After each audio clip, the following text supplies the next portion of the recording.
Good afternoon, everyone, and welcome to Burroughs Field in Columbia, Missouri for today's Class 2A state championship football game between the John Burroughs Bombers from St. Louis and Pembroke Hill High School from Kansas City. I'm Kim Hibbs. Alongside is Willard Harrell and Earl Austin Jr.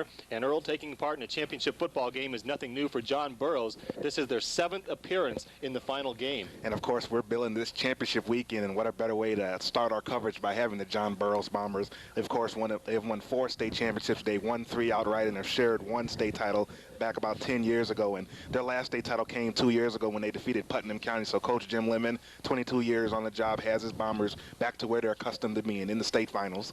And also joining us is Willard Harrell. And Willard, what do you expect from the game today? Well, I think we're going to have a hard-fought contest. I think both teams are really fired up for it, and I can just imagine what they're going through right now in the locker room. The tension is high and the adrenaline is flowing, and they can't wait to get that first contact. Before we talk more about the upcoming game between John Burroughs and Pembroke Hill, Earl, why don't you bring us up to date on some of the other activities and some of the games that took place prior to this game? Well, we've already crowned 1 state champion, and just like John Burroughs, St. Genevieve Valley, a state power at the Class 1A level, won its 7th Class 1A state championship. They had a hard-fought battle. They defeated Tarkio 28-24. 4 touchdowns for Steve Walker, senior running back, 31 carries for 159 yards. And as I mentioned, 4 touchdowns. The game winner came with 2 minutes and 34 seconds left on a 19-yard run. Then St. Genevieve stopped Tarkio on downs in the last minute of the game and just ran out the clock for its 7th state title under Coach John Bacon. Congratulations to the Valley Warriors. We're in Columbia, Missouri for Burroughs Field. There's a small crowd on hand to see this Class 2A championship football game. We are about 4 or 5 stories high up in the press box. There's a pretty good wind blowing, so if you don't hear much crowd reaction, it's only because we are pretty high. But nevertheless, it should be a very good game. I'm sure the people from the St. Louis area and Kansas City, for that matter, are both going to be rooting hard for their team to win. Earl, why don't you break down the teams a little bit and tell us what we can expect to see on the field? Well, starting off with the local team, John Burroughs. They're your basic wishbone team. They like to run the ball. They have an outstanding running back in Greg Smith, who's a 6-foot, 205-pound junior. Of course, he's the son of former Big Red great tight end Jackie Smith. He has 967 yards rushing going into the game, and that's missing 3 or 4 games because he had a broken fibula in his left leg and missed 3 or 4 games midway through the season. But he's back in the playoffs, not at 100%, but good enough to be a strong running back. Also, Chip Walter is a nice quarterback, taking over for quarterback Damon Good, who graduated last season. Also have an outstanding defense led by All-State linebacker Rob Rogers, and also a good 2-way lineman in Brendan Mulligan, who's being recruited by several colleges from coast to coast. Kansas City Pembroke Hill comes in at 12-1, coached by Coach Bob Hicks. Had an excellent season. A team that puts a lot of points on the board. I looked at some of the scores, and they've scored 42, 48, 38, 35, and they had one output of 77 points against Sherwood. They defeated them 77-0. So looks like this team has a lot of offensive potential. Interestingly, John Burroughs is only giving up about 8 points a game. So this should be, that's the sign of obviously of a very good defense, Willard. And with a team coming in that's a high-powered offense, who has the advantage in this particular situation? I'd have to give Pembroke the advantage. Anytime you're running a wishbone type offense, I'm always partial to the team that has a balanced attack, and which will enable them to, if they do fall behind, it will enable them to come back a lot faster and a lot better than a team that runs the wishbone. So in this case, in every case, if you reach this level, I'd have to give the team that has a balanced attack, running and passing, I'll have to give that team the edge. And Earl, 2 of the top coaches, high school coaches in Missouri meet today. Jim Lemon, he's in his 22nd year as head coach with John Burroughs. He has a record of 154 wins, 73 losses and 3 ties. And on the other side of the field, Bob Hicks, his 27th year with Pembroke. He's been head coach for 16 years. He's also got a winning record, 94-60. That's important for a football program to have, that one coach there has a solid program. The kids change, but the coach stays the same. The program and the system stays the same, and that's what leads to consistent winners. Of course, these 2 teams have a a pretty nice history with each other. They met for 30 or 40 years, dating up to about 1985. As Coach Jim Lemon talked to us on the starting line this morning, it was a very friendly rivalry. Whenever the team traveled to like Kansas City and vice versa, they would stay in each other's houses. So it was a lot of fellowship between the two teams, and the rivalry stopped in the mid-1980s, and they picked it up again in 1985 when John Burroughs defeated Pembroke Hill in their last meeting that they had. So I'm sure old friends or new friends will get acquainted today. You mentioned some of the main players to be looking for John Burroughs. They really have a lot of good players at the skilled positions. On the other side of the ball, John Burroughs has a good defense, so it should be interesting to see how the game starts out. Really, the beginning of the game is going to be very important to set the tempo. Yeah, John Burroughs is the type of team, like you said, we talked about how Pembroke Hill can score a lot of points, but John Burroughs is the type of team that they'll just hand the ball off to Smith or Rogers and try to control the clock and, let their defense do the work, try to chew up time and just keep an offense like that off the field. So it'll be interesting to see what happens. It's going to be interesting to see how John Burroughs tries to establish that running game. I mean, they're going to do that anyway with the wishbone, but I'm going to be interested to see if they're going to take advantage of the passing game or throw any passing at all, the short outs, the quick slants, and so forth. So I'm looking forward to a hard-fought contest. Both teams are still in the locker room prior to the Class 2A championship high school football game here in Columbia. So let's take a break right now, and when we come back, Earl will set the starting lineups. You're listening to high school football on KGLD. What time is it? 1:31. They're late. I say we fine them. Well, you guys are big on fining people, that's for sure. No, we'll just rip them. Forget about fining Rip them. He dropped that ball with a butterfingers. Eli Tate. I won't say, I was going to say Ellie, but then Willard would get screwed up, and I don't want to be responsible for that. Who was Eli? He's the tight end. Tight end, number 88. Okay. Eli Tate. I would doubt it because they probably already did prior to the other game.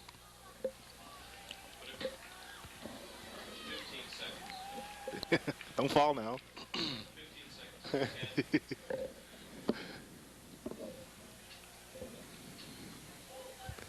Look to your left, Willard. Welcome back to Columbia, Missouri for Rowe Field. Just prior to the Class 2A championship high school football game between Pembroke Hill, the Raiders, and the John Burroughs Bombers. Pembroke Hill is about to make their way onto the field. They're wearing their red pants and their white jerseys. They will be the visiting team for today's game. And while we have a chance, Earl, why don't you bring us up to date, introduce the starting lineups for us. Okay, we'll introduce both offenses for the John Burroughs Bombers, which come in as a record at 10-2. At quarterback, it'll be number 3, Chip Walter, a 5'10", 160-pound senior. The backfield will consist of Greg Smith, a 6', 205-pound junior. At left halfback, David White, a 6'2", 175-pound junior. And fullback, All-Stater Rob Rogers, 5'11", 185 pounds. The offensive line at center will be Josh Roman, 5'11", 175 pounds. Left guard, the All-Stater Brennan Mulligan, 6'3", 245 pounds, and a senior. The right guard, also a big one, Medley Gatewood, 6'2", 240 pounds, a senior. Also adding to the big front line, number 77 at left tackle, Andy Wolf, 6', 248 pounds, a senior. Right tackle is Matt Simmons, a 6', 190-pound sophomore. The left end, Nate Storch, a 6', 225-pound junior. And at right end, Clayton Salka, a 6', 160-pound senior for the Pembroke Hill Raiders, which come in with a record of 12-1 under Coach Bob Hicks. At the two running backs, it'll be Andy Atterbury, a 5'11", 170-pound senior. At other running backs, Zach Wooler, a 5'10", 150-pound senior. At quarterback, Graham Nelson, a 6', 160-pound sophomore, just took over the second half of the season as the quarterback and has done a nice job. Also in the backfield and running back will be Adam Smith, 5'11", 155-pound senior. Not much size, but a lot of speed for Pembroke Hill. The offensive line, Bill Padula, 5'8", 178-pound senior. Jason Jones at offensive guard, a 6', 166-pound junior. At offensive tackle, Kevin Robbins, a big one, 6'6", 320 pounds, and a junior. At the other tackle, David Nelson, a sophomore, 6'1", 250 pounds. So between the tackles is where it's at for Pembroke Hill. The center, Peter Jensen, 6'2", 192-pound senior. And the receivers, at wide receiver, Matt Salem, a 5'10", 156-pound senior. And at tight end, Eli Tate, a 6'2", 178-pound junior. And those are the Pembroke Hill Raiders. John Burroughs is just about to be introduced here. Pembroke Hill is going through their introductions right now. John Burroughs will be dressed in an all-blue uniform. And Earl, why don't you let us know who their starting defenders will be? Okay, Kim. At defensive end, again, will be Nate Storch at 6 foot, 220 pounds, 225 pounds, a junior. At the other defensive end, David Kantrovich. The defensive tackles will be Brendan Mulligan and Andy Wolf. The linebackers, a foursome of Matt Simmons, Rob Rogers, David White, and Micah Rufa. And the defensive backfield will be Will Robinson, Matt Danis, and Chip Walther, who's also the team's quarterback for Pembroke Hill. Starting with the defensive backfield will be Andy Atterbury, Zach Woolard, and Sean Schembri. The defensive tackle will be Adam Smith. At the defensive end, Peter Jensen. At the other defensive tackle will be David Nelson. At the other defensive end will be Eli Tate. The linebacking crew will consist of Matt Salem, Chris Nelson, Zach Hubbard, and Bill Padula once again. Looking at the rosters, you notice a big difference from your bigger schools. For example, Pembroke, they only have a total of 25 players on their team. John Burroughs, 37, which is really quite a few players for a small 2A school. Willard, talk about what it's going to mean for the players. Now, obviously, in high school, you have a number of them going both ways anyway. But when you're with a small school, you have even more players going both ways. Are they going to get tired, and will that be a factor in the game? I'm almost certain that they will get tired. Anytime you're going both ways, it's going to be a factor late in the ball game. Because you're going to be going all out every play to begin with, and you're going to exhaust a lot of energy. There aren't many subs for Pembroke, and as opposed to John Burroughs, they're going to have a lot of substitutes. But Pembroke is going to have a tough time of it. If it's late in the ball game, fatigue will be a factor. John Burroughs is being introduced right now, and let's take another break. And when we come back, we'll have the kickoff. You're listening to High School Football on KGLD. Huh? Had you done the defense? Yeah. No, I just did the offense. That's what I thought. You kept saying again, and I'm going. No. I said again because it was another player, a two-way player. Okay. Oh, man, I thought. I could have sworn you only did offense. It was a two-way player. Thank God. Okay, loosen up. So what do you want to talk about when we come back? Well, I'll mention the other state championship games and I guess the road to Columbia, the teams that they That's defeated. Good. All right. We're prepared, David. Hey. Knock yourself out. David. Oh, my boy slipped. You see that? Hey, let's break down this pregame show. Let's break it down here. No, let's not. See, they stick me with these long halftime shows, so I bring out all the material.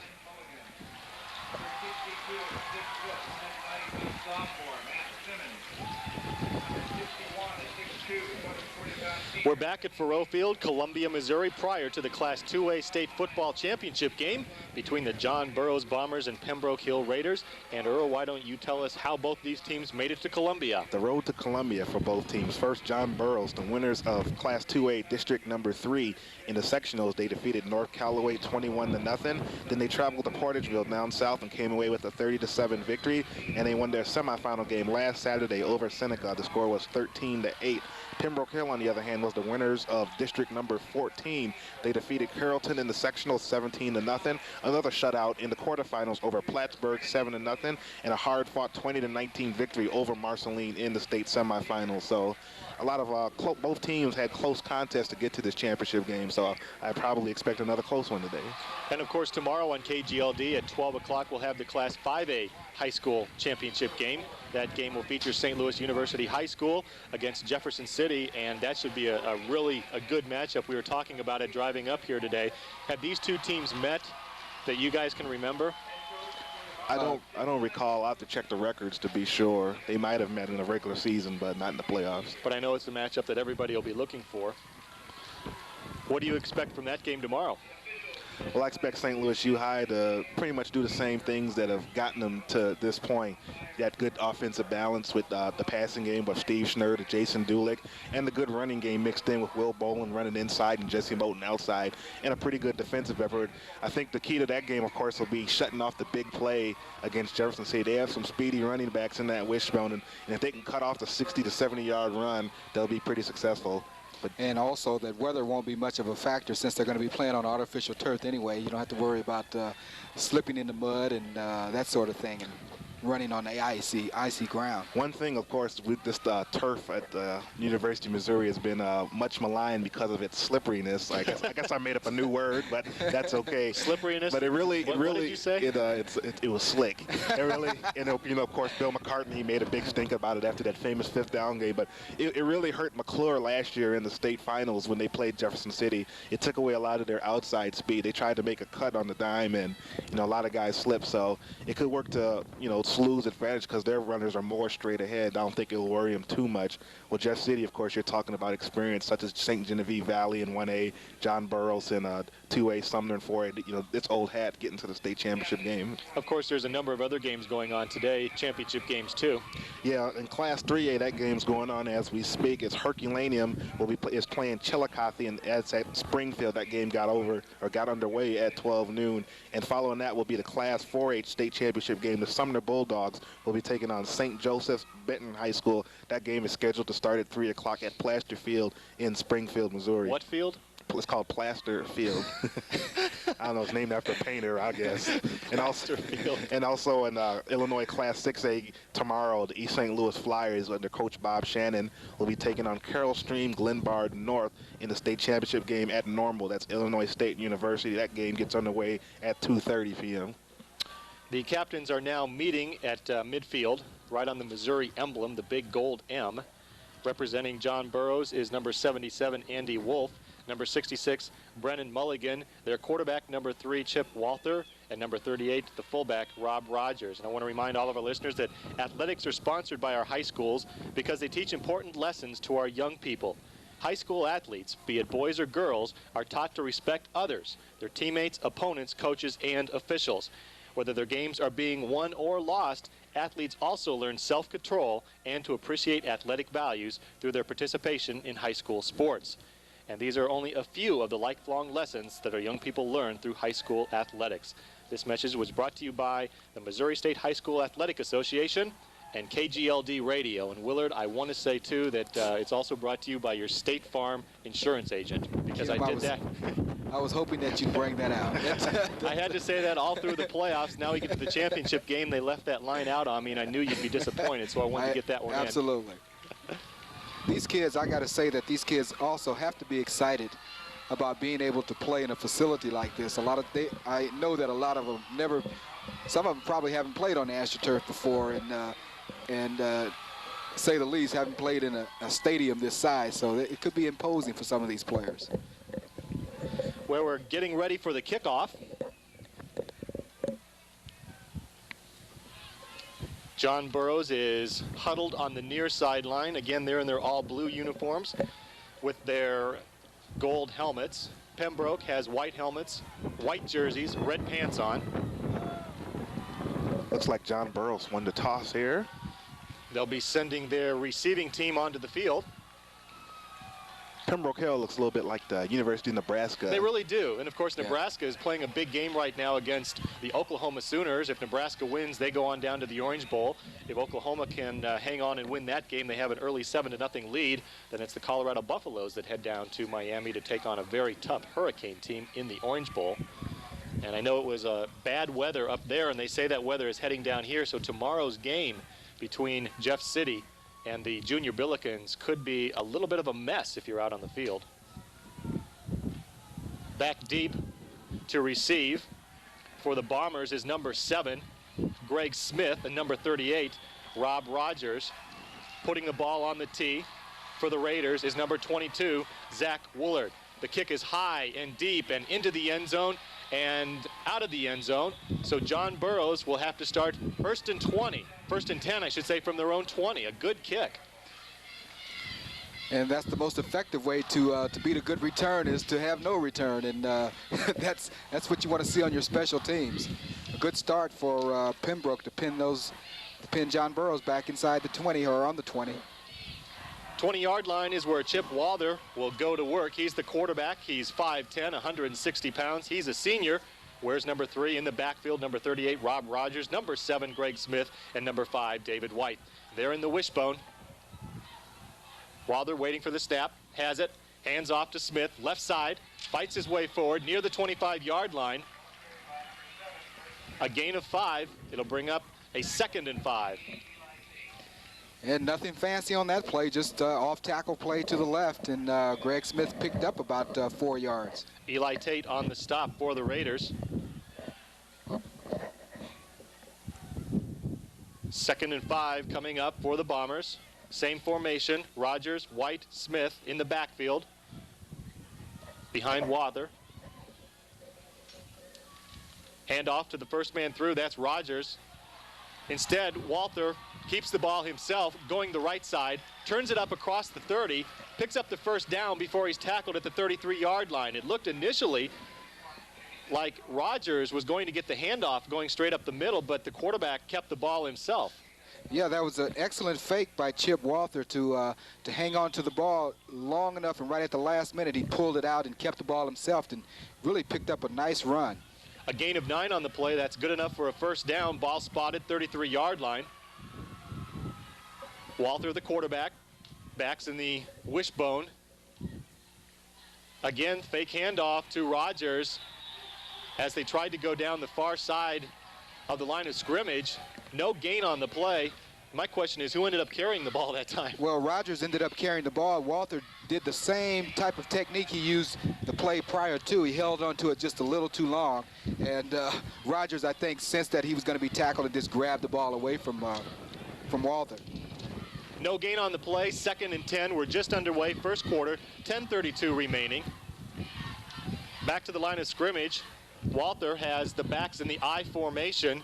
Rogers and Smith. There's the snap. Couple fake handoffs. Handed off to White. Left side across the 35. Hit at the 36. Dropped at the 37. A gain of 4 on the play. That'll bring up a 3rd and long.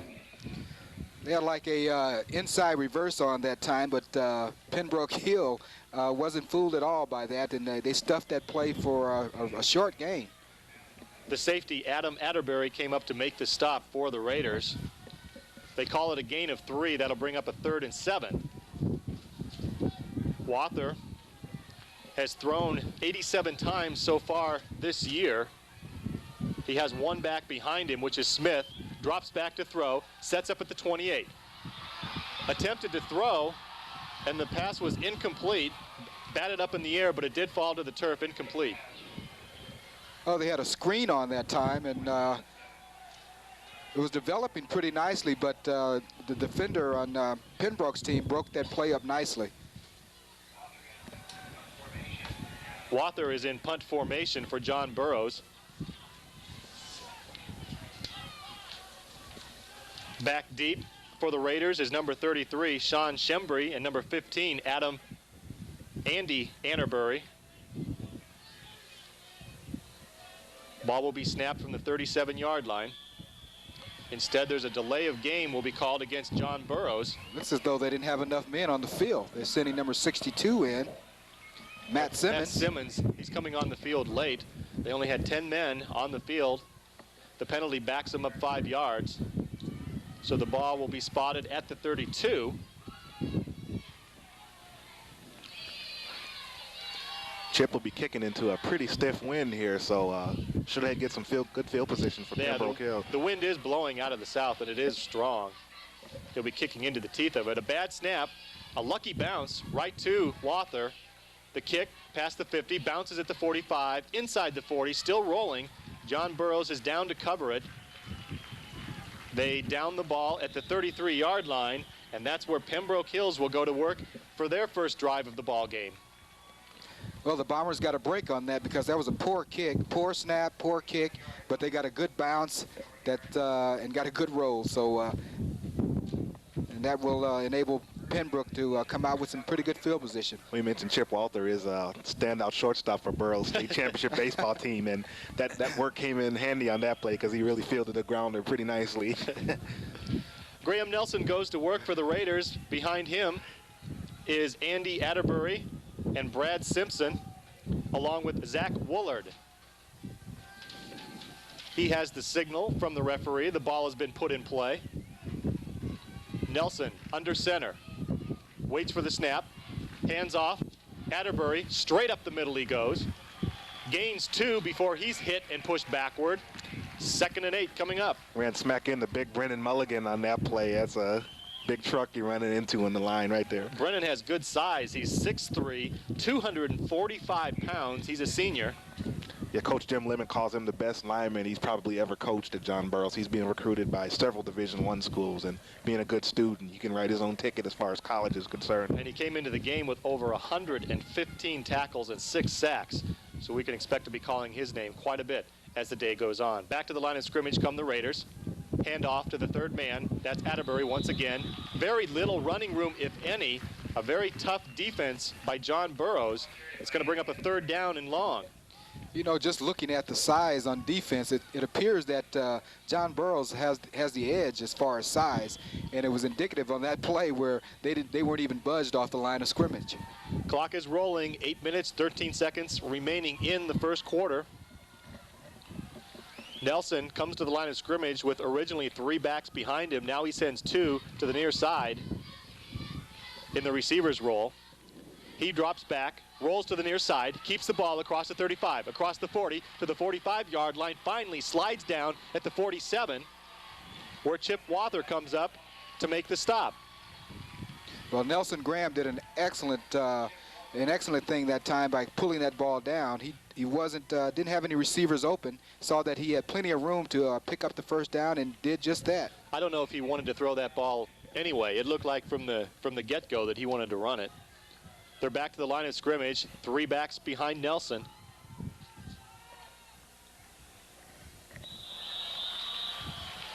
Number 88, Eli Tate, the tight end on the far side, moved too soon. And that'll cost the Raiders 5 yards. It'll bring up a first down and 15. The ball will be spotted back at the 42-yard line. Eli wanted to get that play off in a hurry. Yeah, a little anxious, a little bit anxious. It's to be expected in a game of this magnitude. You want to get off the ball as quick as you can. It'll take a while for the players to settle down a little bit, get the bugs worked out. The ball's been put back into play, 42-yard line, 3 backs behind Nelson. Nelson pitches back. Atterbury, right side, across the 40, has running room across the 50. Down to the 40-yard line, pushed out of bounds at the 37. Enough for a first down for the Raiders. That's an excellent option play that time. They faked the ball up the middle to the first back and pitched it to Atterbury. Atterbury, with his good speed, made it to the outside, turned on the jets, and picked up some good yardage. Adam Atterbury, a 21-yard gain. The ball is spotted at the 37-yard line of John Burroughs. The usual 3 backs in the backfield behind Nelson. Long count. Handoff, first man straight up the middle. That's Simpson. Simpson fights forward for a couple of yards, but that's it. And Brandon Simpson has pretty good size. He's 6'2", 196 pounds, whereas his cohort, Andy Atterbury, is only 5'11", 170 pounds. So he's got a good lead blocker in front of him. Just a sophomore, too, so he's got some growing to do still. 2nd and 8, Pembroke Hill. They're on the move halfway through the first quarter of the Class 2A State High School Football Championship game. Nelson fakes a handoff, goes to the right side.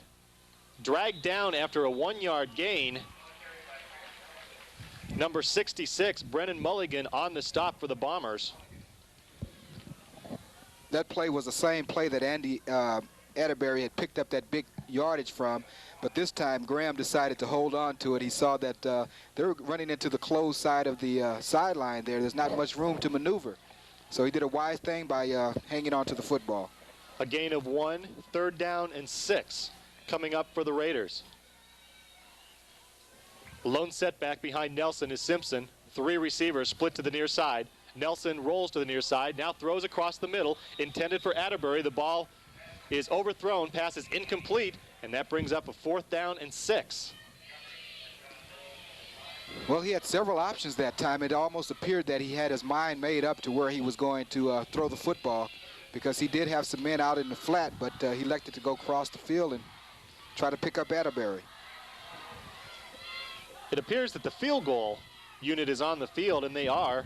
Zach Woolard, number 22, has spotted the tee at the 42-yard line. This would be a 52-yard field goal. Now, he does have a stiff breeze at his back.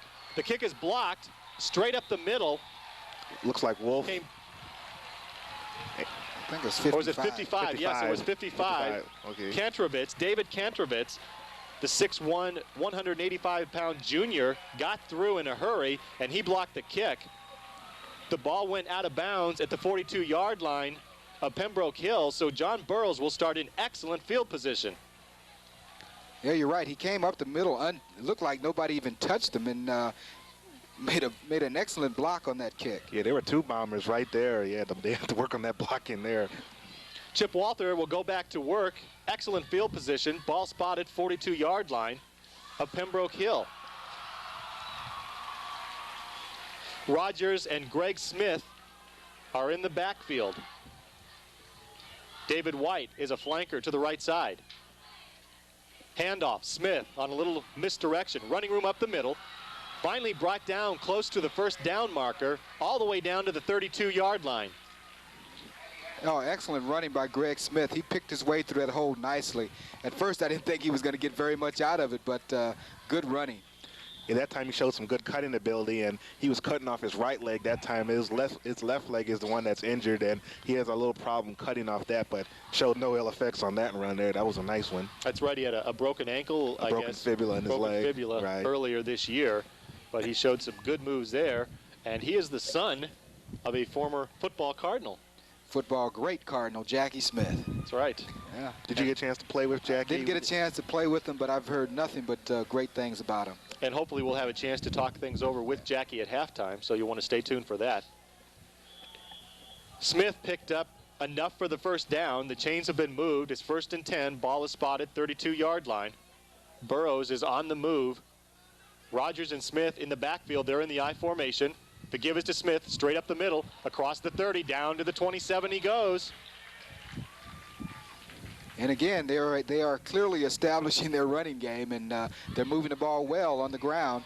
Burroughs comes in averaging 223 yards a game on the ground. They only throw for 40 yards a game, so you know what their game plan is, and they're going to try to execute it as best they can. They also put 20 points a game on the board.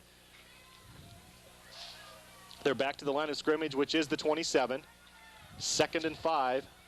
Rogers and Smith in the backfield. White, flanker to the right side. Handoff, Rogers up the middle, across the 25, down to the 24. 2 yards short of another first down.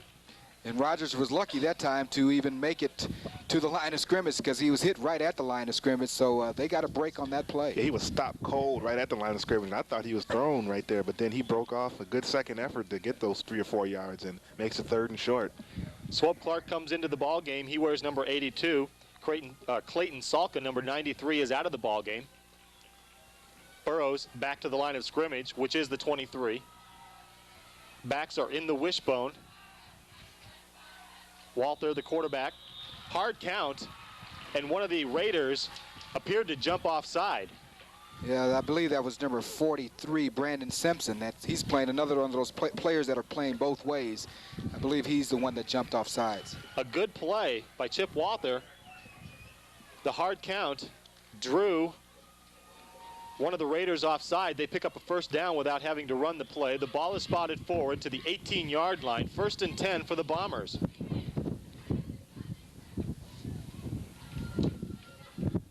Backs are in the wishbone once again. Pitch back, Smith, left side across the 20. Fights his way forward close to the 15 before he's finally forced out of bounds. Oh, I tell you, that was a good run by Greg Smith. Pitch out to the left. He just ran right over number 88, Eli Tate, and kept on going and picked up a good 4 yards. Yeah, Greg Smith played at 185 last year and had a lot of speed. And over the offseason, he lifted weights and picked up 20 pounds and came in at 205 and didn't lose any speed. He just added a little extra wallop there when he puts it on you, as he did on that play. He's only a junior. He'll be back again next year. He remains in the backfield with Rogers. Walther keeps the ball himself. Across the 15 he goes before he's pushed backward. I want to remind everybody that they're listening to KGLD 1380 AM in St. Louis, and I also like to remind everybody that KGLD high school football playoffs are being brought to you by the Walther Glenn Law Associates, a proud supporter of high school sports in the St. Louis area.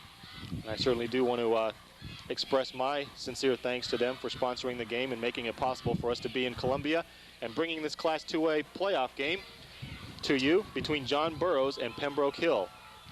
Right now, John Burroughs has the ball spotted at the 15-yard line. 3rd down and 7. Walter fakes a handoff, rolls to the far sideline, looks into the end zone, has a receiver. The catch is made. Touchdown, John Burroughs. David White on the reception. A nice pass by Chip Walter into the arms of David White has given John Burroughs a 6-0 lead. I tell you got to give Chip Walter some credit on that play and his offensive line for giving him the protection, but he waited until number 5, David White, cleared and just threw it right on target for the touchdown.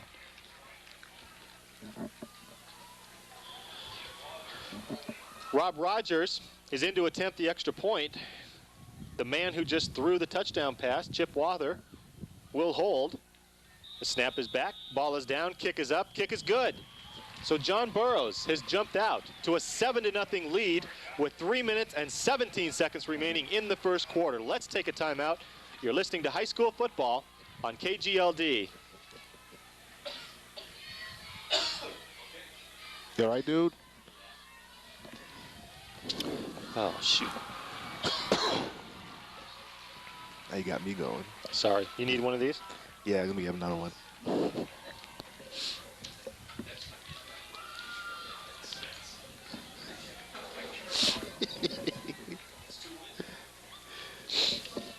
Oh, is it? Just turn it up a little bit. There you go. Who kicks off for them? He said who? Couldn't figure.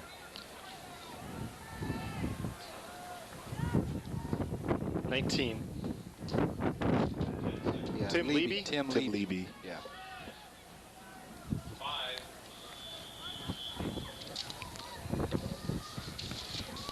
Tim Levy to kick off for John Burroughs after they've taken a 7-0 lead. The kickoff comes down to the 15-yard line where it's taken by Atterbury. Straight up the middle he goes across the 35, tripped up at the 37, and that's where the Raiders will begin their next possession. I'll tell you, Nate Storch made a touchdown-saving tackle, because if it weren't for him, that return man would have gone all the way. Atterbury really does it all for Pembroke Hill. Yeah, Atterbury started off. He played quarterback last season and started off as quarterback, but Graham, I guess, came on so strong, and they just moved him to tailback where he can do more things, running the ball. Graham Nelson has started the last 7 games at quarterback for the Raiders. He's in there right now, 1st and 10 from the 37. Pitch back Atterbury, right side, fights his way forward, a 2-yard gain, maybe a 3-yard gain. That brings up a 2nd and long. Well, they had a pitch out to the right, and Atterbury really did a lot of that on his own. He was stopped for no gain and kept his legs going and picked up some pretty good yards, 3 yards. The thing about these two teams is they like to keep the ball on the ground. They're going to run most of the time, so it should be a pretty quick ball game. Call it a gain of 2 on that last play by Atterbury. 2nd and 8 coming up, 2:33 remaining, first quarter. Backs are in the I formation. Simpson and Atterbury. Fake handoff to Atterbury. Nelson rolls to the near side, throws it, passes complete across the 50-yard line. Receiver has the reception down and tackled at the 48-yard line. On the catch is number 88, Eli Tate, the big tight end. And both players, quarterback Graham and Eli Tate, they both did a good job on that play, picking up the first down. 12-yard gain on the play, another first down for the Raiders. Ball spotted, 48-yard line of John Burroughs. The Raiders back to the line of scrimmage in a hurry. Graham Nelson, their sophomore quarterback, under center. 3 backs behind him. Handoff Atterbury, right side, and he's hit immediately. Picks up maybe a yard on the play. Yeah, Nate Storch did an excellent job of stuffing that play for a minimum gain that time. Otherwise, Atterbury would have had some good running room up the middle. That shows just the strength of Storch at 6'2", 225 pounds. Atterbury had already gone through the hole, and Storch just stuck his arm out and just kind of waved at him and knocked him down with just one arm. That's strength, folks. Atterbury's not real big. He's only 5'11", 170 pounds. And he went down in a hurry. 2nd down.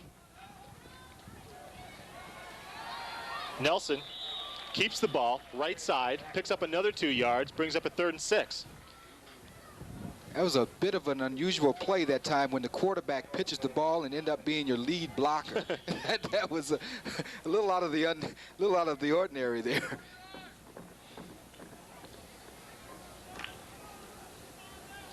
Sean Shembree, brings the play into the huddle. 3rd down, 6 yards to go for the Raiders. Ball is on the 45-yard line. 3 backs behind Nelson. Fake handoff. Nelson wants to throw, far side, overthrows his intended receiver, incomplete. That'll bring up a 4th down. And the fans were thinking they should have had pass interference, but that was some pretty good coverage by John Burroughs' defense. There's a little contact, but the ball was overthrown too, so it may not have mattered, but it was a good defensive play. On 4th and 6, John Burroughs will receive the punt. Chip Walther stands at his own 10-yard line. Kick is away, a high kick. Fair catch called for and made at the 12-yard line. Good effort by number 3, Chip Walter, to get a handle on that punt, because in a wind like this, that ball gets pretty tricky in the air. So good effort by Chip Walter. He was able to make the catch at now they mark it at the 13-yard line. And that's where Walter will go back to work. John Burroughs leads at 7-0. 37 seconds remaining in the first quarter. They come to the line of scrimmage. The usual backs are in there: Rob Rogers, Greg Smith, David White. The officials are trying to get a new ball into the game. They have it and put it in play. Walter under center. Pitch back, Smith, left side. Turns it up at the 15, fights his way forward to the 20-yard line. A 7-yard gain on 1st down. It'll bring up a 2nd and short. Well, Willard, I'm sure as a running back you'd appreciate this. Greg Smith had just a wall of blockers in front of him, 3 or 4 of them on that big sweep. I'm sure as a former running back, that's something you like to see. Oh man, that's like that's like heaven, seeing somebody out there like that. Yeah, big boys in front of him on that play. But what impressed me was his speed. I mean, he really showed me some speed getting around the corner, which really didn't look like a 7-yard gain. But he stretched out and picked up a good 7 yards. Well, that's the end of the first quarter. John Burroughs has a 7-0 lead over Pembroke Hills. Let's take another timeout, and when we come back, we'll have second quarter action for you. You're listening to high school football on KGLD.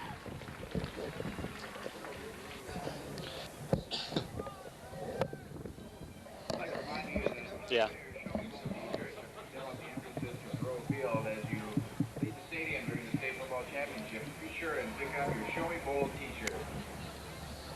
Nice spot. We're right at the 50.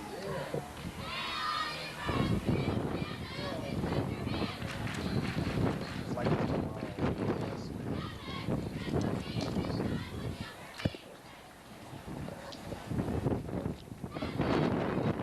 Jesus.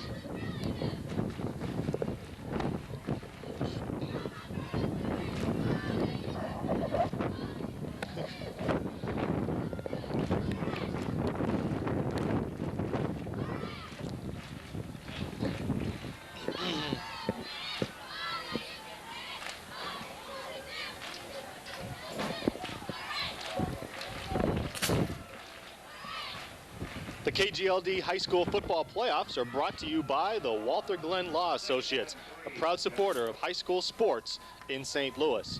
John Burroughs has a 7-0 lead. We're about to begin the second quarter of play. The Bombers also have the ball spotted at the 20-yard line. 2nd down and 3 yards coming up. Chip Walther, the quarterback, has 2 backs behind him.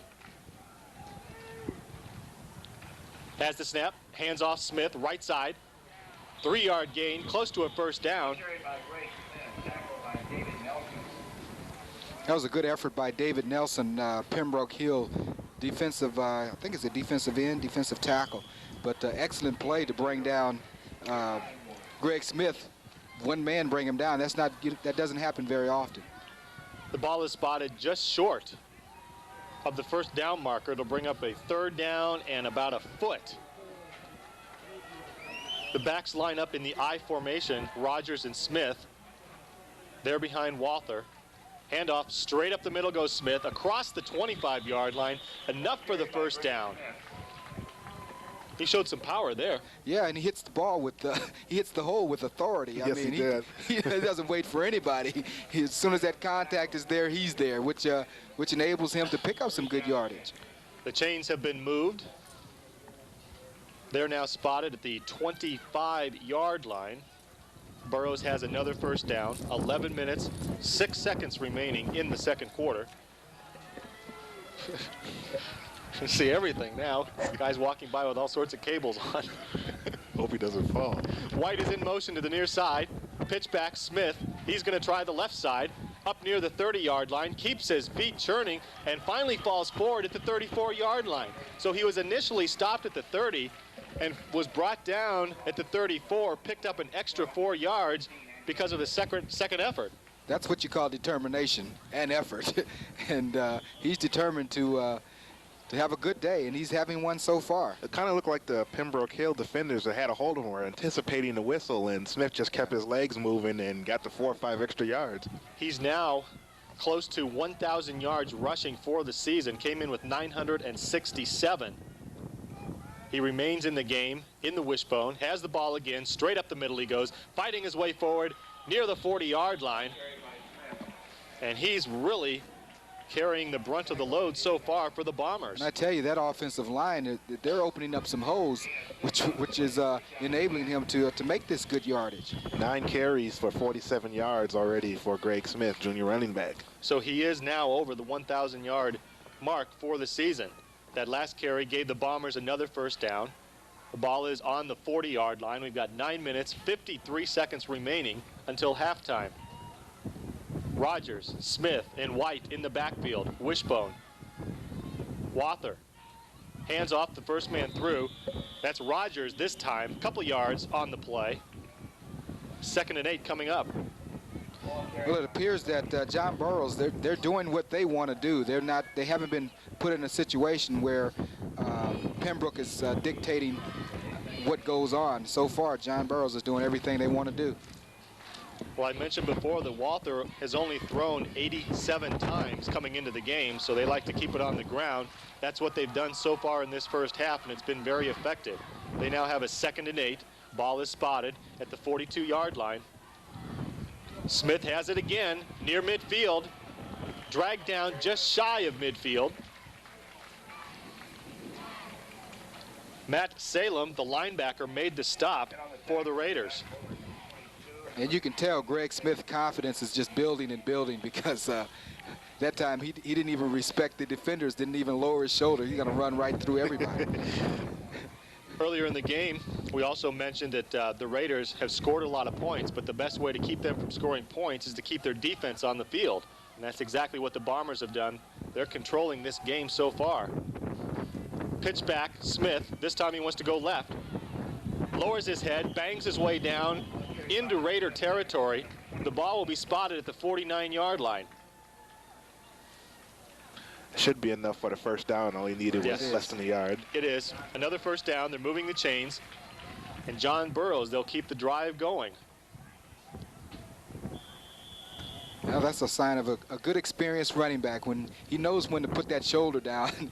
The play prior to, he didn't. He just tried to run right through him, but this time he knew he was backed up against the wall and put his head down and picked up the first down. He's tough. Like his dad. The officials have stopped play momentarily. One of the players has come to the sideline.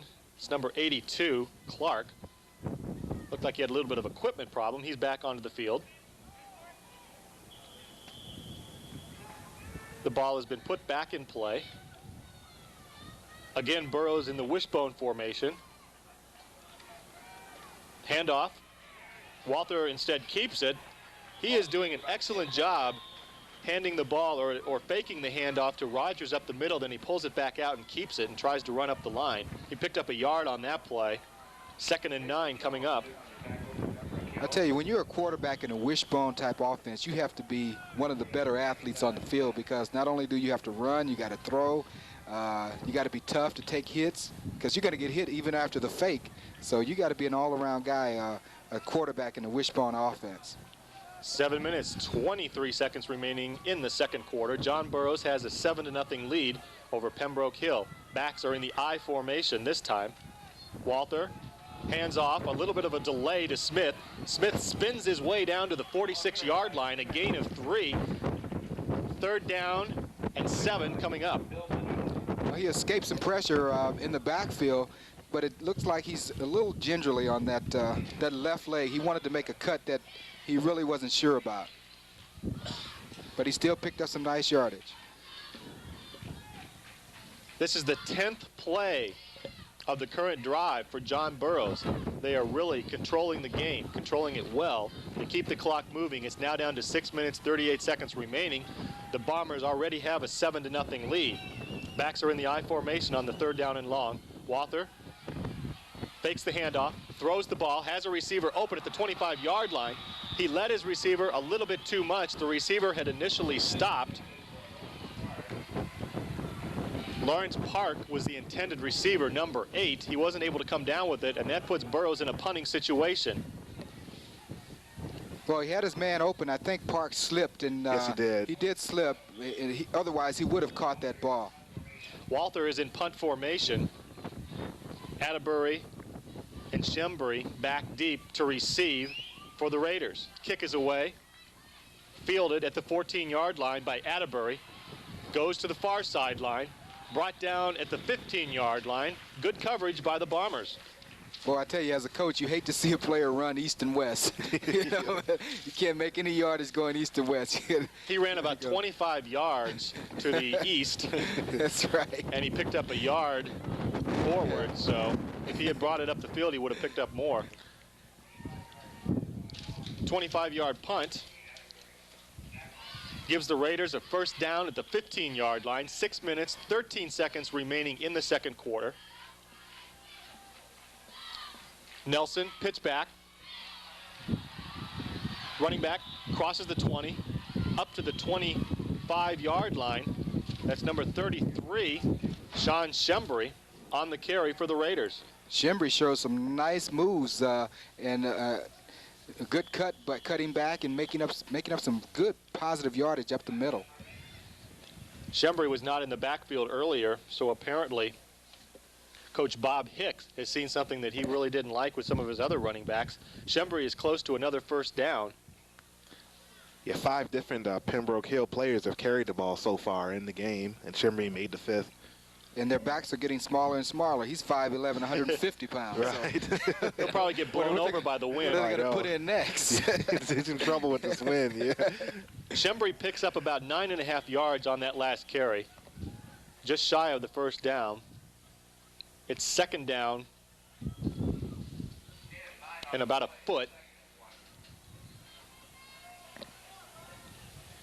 Woolard, Atterbury, and Simpson are now in the backfield behind Nelson. Fake handoff. Atterbury has the ball, crossed the 25, crossed the 30, hit by 2 defenders at the 33 and dropped. Walther was one of them. They caught John Burroughs sleeping that time. That was a misdirection play where they had John Burroughs thinking one way, and they just cut it back the other and picked up some very good yardage. Rob Rogers joined Walther on that last stop. Enough for the 1st down, though. 1st and 10 from the 33-yard line. 3 backs behind Nelson. Nelson fakes a handoff, rolling the down the line of scrimmage on the option. Before he could pitch it, he was hit hard at the 32. Yeah, number 55, David Krantovitz. Kantovitz, right. I mean, he just creamed. He creamed Graham that time, and Graham made a smart decision by hanging onto the football because he was there was nowhere to go. A loss of 1 on the play. 2nd and 11 coming up for the Raiders. Backs in the I formation.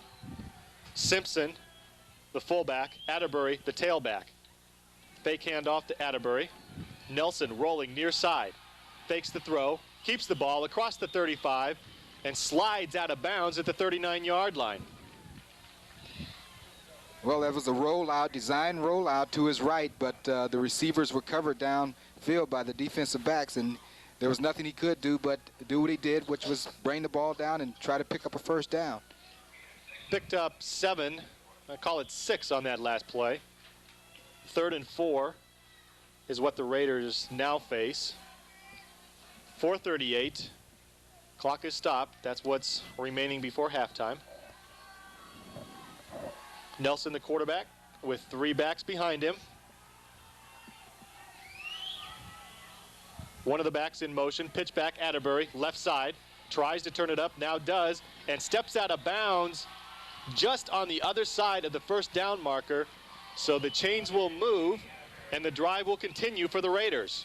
Yeah, and Atterbury showing some speed to get to the outside. He was really cut off by Matt Dennis, and Dennis really should have had him for the stop before he picked up the first down, but Atterbury has some pretty good speed getting to the outside. He's really been the workhorse for the Raiders. He's carried for over 900 yards coming in to the ball game. Back to the line of scrimmage come the Raiders. Ball spotted, 43-yard line. Quick snap, pitch back. Running back turns it up, gets close to the 50-yard line. Zach Woolard on the carry. They'll spot the ball at the 49, a gain of 5 on the play. And Woolard makes 6 running backs for Pembroke Hill that have carried the ball. That was his first carry. I tell you, they're getting smaller. It's 5'10", 150. But he did a good job. Keeping them fresh. 2nd down, 5. Simpson, Atterbury in the backfield. Atterbury with the ball, crosses midfield, down to the 47-yard line of John Burroughs. Well, I tell you, Pembroke, they fooled John Burroughs twice with that play, once to the left and once to the right. I don't think it's going to happen again. That misdirection is going to get old real fast. Will Robinson and Devin Green on the stop for the Bombers.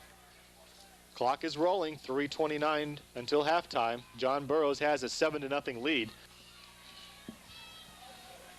Nelson to the line of scrimmage with only 1 back in the backfield. 3 receivers are split to the far side. He keeps the ball himself, up the middle, across the 45, has running room, across the 40. He's broken into the open, to the 20, to the 10, into the end zone for the touchdown. What an effort by Graham, quarterback keeper up the middle, fooled everybody. He was hit at the line of scrimmage, but he kept his feet going and outraced John Burroughs' defenders to the end zone. Graham Nelson, 48 yards on the quarterback keeper up the middle. He was able to cut to the near sideline and had smooth sailing. The touchdown has cut the lead to 7-6. Zach Woolard will attempt to tie the ball game. There's the snap, the hold, the kick. Kick is good. We're tied at 7-7. 3 minutes and 6 seconds remaining in the second quarter. Let's take another timeout. You're listening to high school football on KGLD.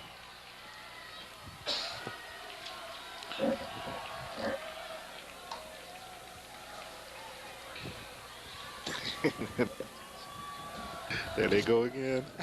Oh, man, we can't get away from that.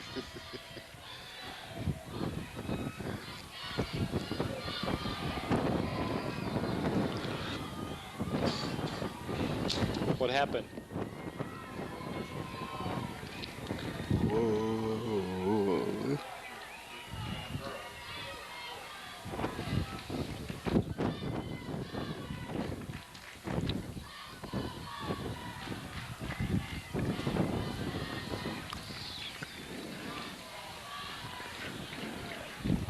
Law and Order, good show. Wildflower. This must be the NBC affiliate. Graham Nelson's 48-yard touchdown run has tied the ball game at 7-7. 3 minutes, 6 seconds remaining until halftime. The kickoff for the Raiders. High, short, bounces at the 18. picked up by Rogers, has running room near side across the 35, up to the 40, lowers his head, and bangs his way forward to the 41-yard line. And once again, KGLD High School Football Playoffs, they're being brought to you by the Walther Glenn Law Associates, proud supporter of high school sports in St. Louis. You notice that both teams have scored against the wind. That's a good point. I really hadn't thought about it, but you're absolutely right. And the team that we thought would score on the ground has scored in the air, and the team that scored in the air we thought would score on the ground. So, you know what I mean, don't you? Yeah, definitely. I mean, all kinds Wait a minute, I need my road map for that one. all kinds of surprises. 1st and 10 for the Bombers.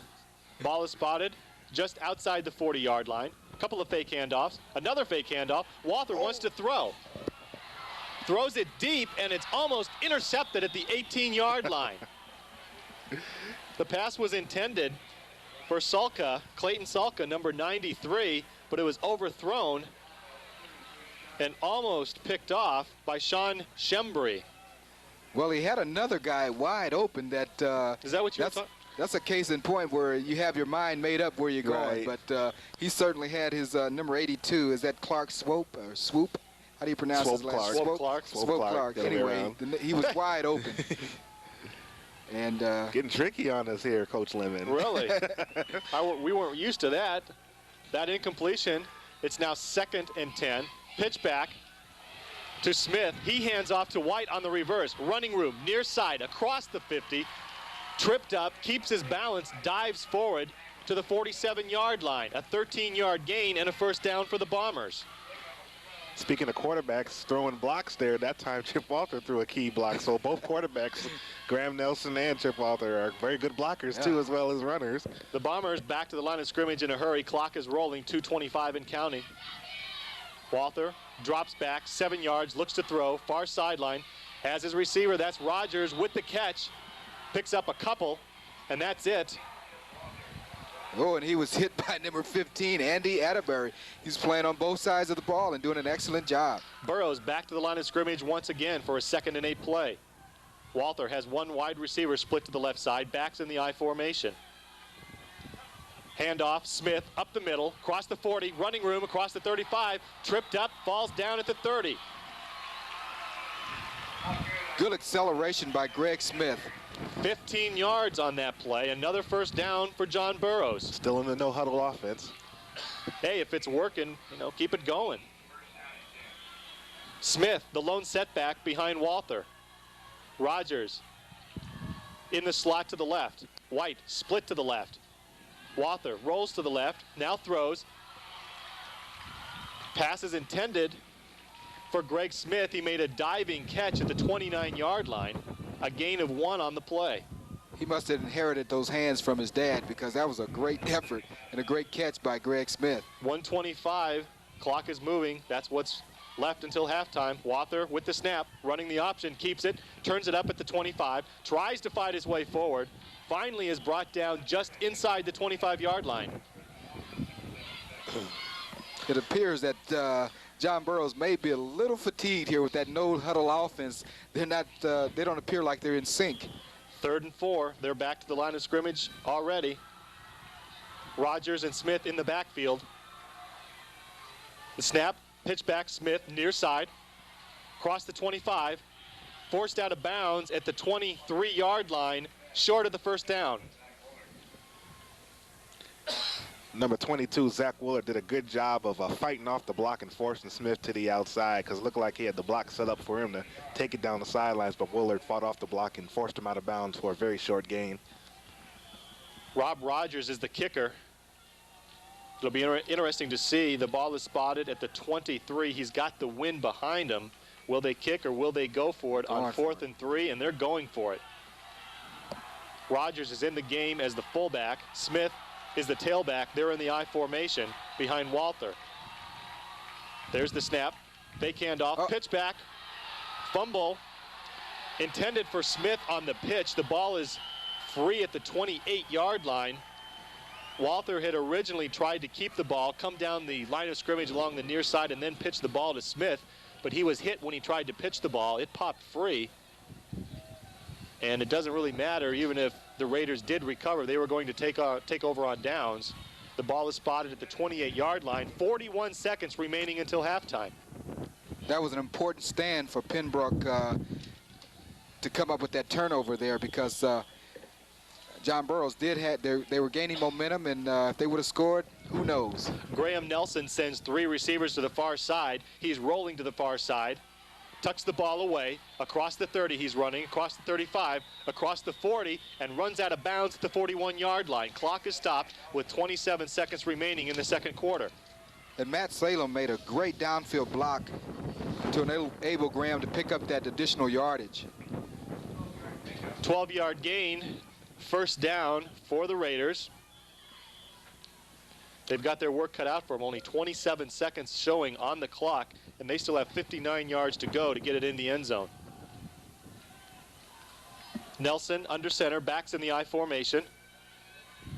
Takes the snap, drops back, 5 yards, throws over the middle. Pass is complete. Receiver has it at the 50, cuts to the far sideline. He's at the 40, tries to avoid a tackle, can't, and is finally brought down at the 38-yard line. Number 33, Sean Shembry on the reception for the Raiders.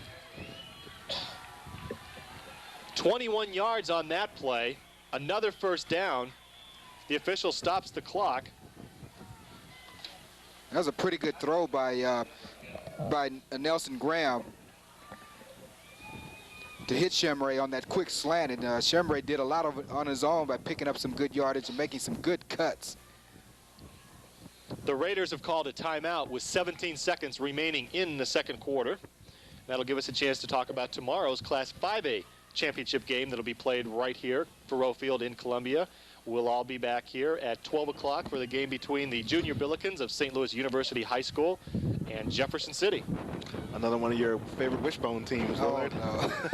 I tell you what, they have to go up against a great passing team, though, in St. Louis University High. That's right. That's right. Notice how his voice perked up there. Yeah. That's right. It'll be interesting to see. Well, the wishbone is all right if they just add a little something to it, Right. you know, a few passes here and there, and then the wishbone will be perfect. The referees are about to put the ball back in play. It's spotted just inside the 39-yard line. Pembroke Hill has the ball. Nelson, the quarterback, has 3 receivers split to the near side, 1 back behind him. Quick pass to the near side. Now they throw it downfield, and an excellent interception is made by number 3, Chip Walther. A leaping interception at the 10-yard line for John Burroughs, and they get the ball right back with only 10 seconds remaining in the first half. Boy, what a circus catch by Chip Walther to come up with that football. One-handed. One-handed catch. Look like Charles Barkley going up, snatching a rebound off the rim. He's one of the best point guards in the St. Louis area, and he showed that he certainly could jump. He went up high on a ladder to make that interception. Point guards are supposed to do that. Well, he can do everything. That's for forwards and centers. The clock has run out on the first half. The score is 7-7. We have a tie ball game between the John Burroughs Bombers and Pembroke Hill Raiders. Let's take another timeout, and when we come back, we'll have our halftime show for you. You're listening to High School Football on KGLD. You come back, I want you to read this thing, Gotcha. too. Let me read one of those PSAs, too. Yeah. I'll waste some time. Yeah. Here, just sit over here, because I got it all over here. Read this when you come back, and then read this one. Okay.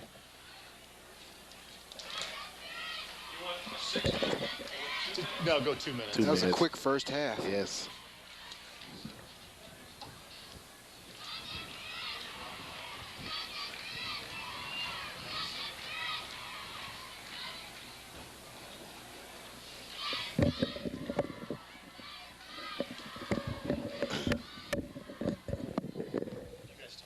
Okay.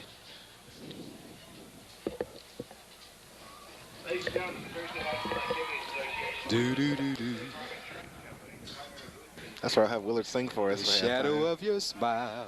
Do-do-do.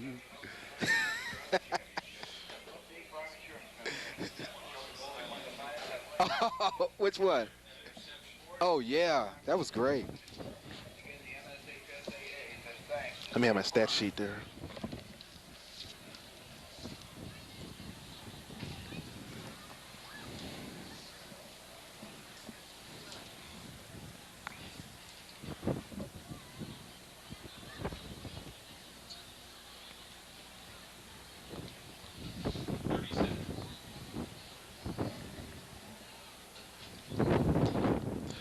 think maybe, no, man, you stay here.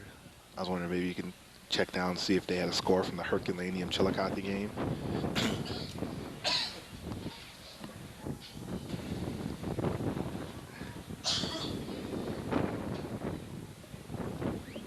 Where's our band? For halftime. Yeah. And we're back at Burroughs Field on the campus of the University of Missouri in Columbia. Our halftime score is John Burroughs 7, Kansas City Pembroke Hill 7. This is the Class 2A state championship game, and we have a good one going here in Columbia. Of course, this KGLD high school football playoffs are brought to you by Walther Glenn Law Associates, a proud supporter of high school sports in the St. Louis metropolitan area. Let's recap some of the first half statistics. Of course, John Burroughs got on the board first on a touchdown pass from quarterback Chip Walther to running back David White of 15 yards. That was a third down play that came with 3 minutes and 17 seconds left in the first quarter. The point after was good, giving John Burroughs a 7-0 lead. But Pembroke Hill, the Raiders, came right back, scoring in the second quarter with 3 minutes and 6 seconds left. Graham Nelson, the quarterback, scored on a 48-yard keeper. The point after was good, giving tying the score at 7-7. That culminated an 85-yard drive. Both teams had pretty good drives in the last minute with chance to score in the last minute to take the lead, but both opportunities were thwarted. So we have a pretty good first half going, Willard. Yeah, I think so. Both teams are responding well to adversity. They're not just breaking up because of bad things happening. They're responding awfully well, and so we're having a really good, hard-fought football game. And our special halftime guest just walking into the booth here. I know a familiar, I know you probably run into him on the NFL circuit there, Willard. Jackie Smith, former Big Red tight end, also played with the Dallas Cowboys, and also the father of John Burroughs standout running back Greg Smith. Thank you for joining us, Jackie. I'm glad to be here. Thanks, guys. Son's putting on quite a show out there. It looks like he's ready to go. I'm not so sure about that, but oh, Dad. Well, the team has got a lot of ability. Pembroke Hills, they've got a lot of ability, but I got some great play calling. Don't you guys think? Oh, They got yeah. Some great plays. Yeah. How do you feel so far about the game's progress, and do you think John Burroughs is doing what they wanted to do coming into the game? I think that they probably are. They haven't had the ball as much as they would like to have it, I'm sure. But if we can, John Burroughs can do well on defense, I think that's the key right now as far as the defensive line and rush them enough maybe so that they don't throw those passes so accurately. But I think we can.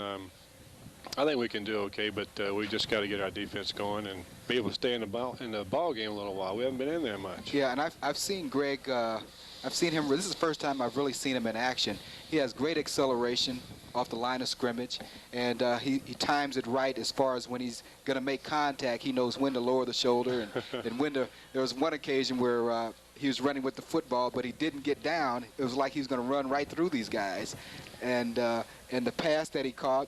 Have you worked with him catching the football? Yeah, we've worked quite a bit. If it's one thing that Greg does well, he does catch the ball well, and he's developed some good habits, some habits I didn't have when I played, and he watches the ball in all the time, and he's just made that a habit. I'd like to see him catch the ball more because I think he's as good a pass receiver as he is anything, really. Yeah, he demonstrated that when he stretched out and came up with that low ball. Yeah. And great effort. Now, of course, Greg had, unfortunately, he broke his the fibula in his left leg earlier in the season and had to miss several weeks. What was that like having Greg on the sidelines? I know he plays so hard on the field, so I imagine he must have been a bear around the house for a little while. Well, you know, Greg is pretty philosophical, and for his age, I think he's pretty mature, and so he handled it real well. But after about 2 weeks, it started getting to him, and in the fourth week, I thought we was going to have to throw water on him every day because he was just he was ready to go and play and do something because it was, getting all that sympathy for about a week is okay, but 4 weeks is just too much, and so he was anxious to play. But he seems to be doing okay on the leg right now. It's still a little tentative, and I was surprised he came back this quickly, but he played on it for a half, and I think that irritated it quite a bit when he played on it. Did Greg ever get a chance to watch you play football during your career? Was he too young at the time? He was too young. He was too young. Right. If he was watching, he didn't know what he was watching. Right. And but I've got some of the old films. I've threatened to break them out. I know the feeling. Those were the Falstaff commercial in the middle, and little highlight films. Oh, God. And I was watching them the other day. You guys will get a kick out of this. It was a 1967 film and had Jay Randolph on there, was doing the narration. And at the end of it, he said, "Be sure and pick up your season tickets, $38 and $43 for the entire season." Jesus Christ. We'll never see those days. No, again. that's for one ticket out in Phoenix now. Let me ask, as a father watching your son play, how close are you to the action? Or do you ever get down on the field or want to go down on the field? Oh, I go down on the field sometimes. I was headed down there a while ago. They told me I couldn't go without a pass, and so I saw somebody and I wrestled him for a pass. So I got a field pass now. But I usually go up and down. I got some crazy girls down there. My daughters, they'll be jumping up and down and running up and down the field too, along with where the play is. But it's hard to sit still. It is for me, and I've never gotten involved in a game. In fact, I've been back to one pro game, I think, since I've retired. But this is exciting. I guess it has a lot to do when your son's in there. But then I've gotten to know all the guys too, and it makes a lot of difference. Yeah. What are you doing these days now that you're out of football? We have a marketing company in St. Louis. We work with a lot of funeral homes around the country, and do a lot of marketing for them. It's about 600 of them, I guess, and keeps me busy, keeps me traveling a lot. Well, I tell you what, Jack, I was unfortunate that I didn't have the opportunity to play with you, but I've heard nothing but great things about you and your career, and you're a positive influence for anybody, any young kid and older kids too. Well, Willard, you're nice to say that. I have to say I've heard the same things about you, and I regret not getting to play with a lot of people that were in the Cardinals afterwards, and you're certainly one of them. I appreciate that. Thank you. Well, we have Jackie Smith here, and let's bring another father in here. Rocky Walther, our sponsor, and the father of Chip Walther, John Burroughs quarterback. Step in here, Rocky. Come on in here. Here we go. I'd like to thank Jackie Smith for joining us on our halftime show. And of course, the score is 7-7. John Burroughs versus Kansas City, Pembroke Hill. First, Rocky, where did Chip get that vertical leap there on that last interception? That's a point guard here. He must have got that from his coach Wilcott or Pee Wee Leonard, who knows. Yeah, Pee Wee's a little wet too. Well, Rocky, I had mentioned earlier when we were talking about quarterbacks, and I know that John Burroughs doesn't run the wishbone, but it's similar. I mean, it's pretty close. And as a quarterback in a position like that, they have to be an all-around athlete. And I guess your son, does he do it all? Does he play the baseball, the basketball, the track, and everything? Well, Chip's, whatever season it is, he goes from football to basketball to baseball, and he's been very lucky and played them all ever since he's been a young kid. So.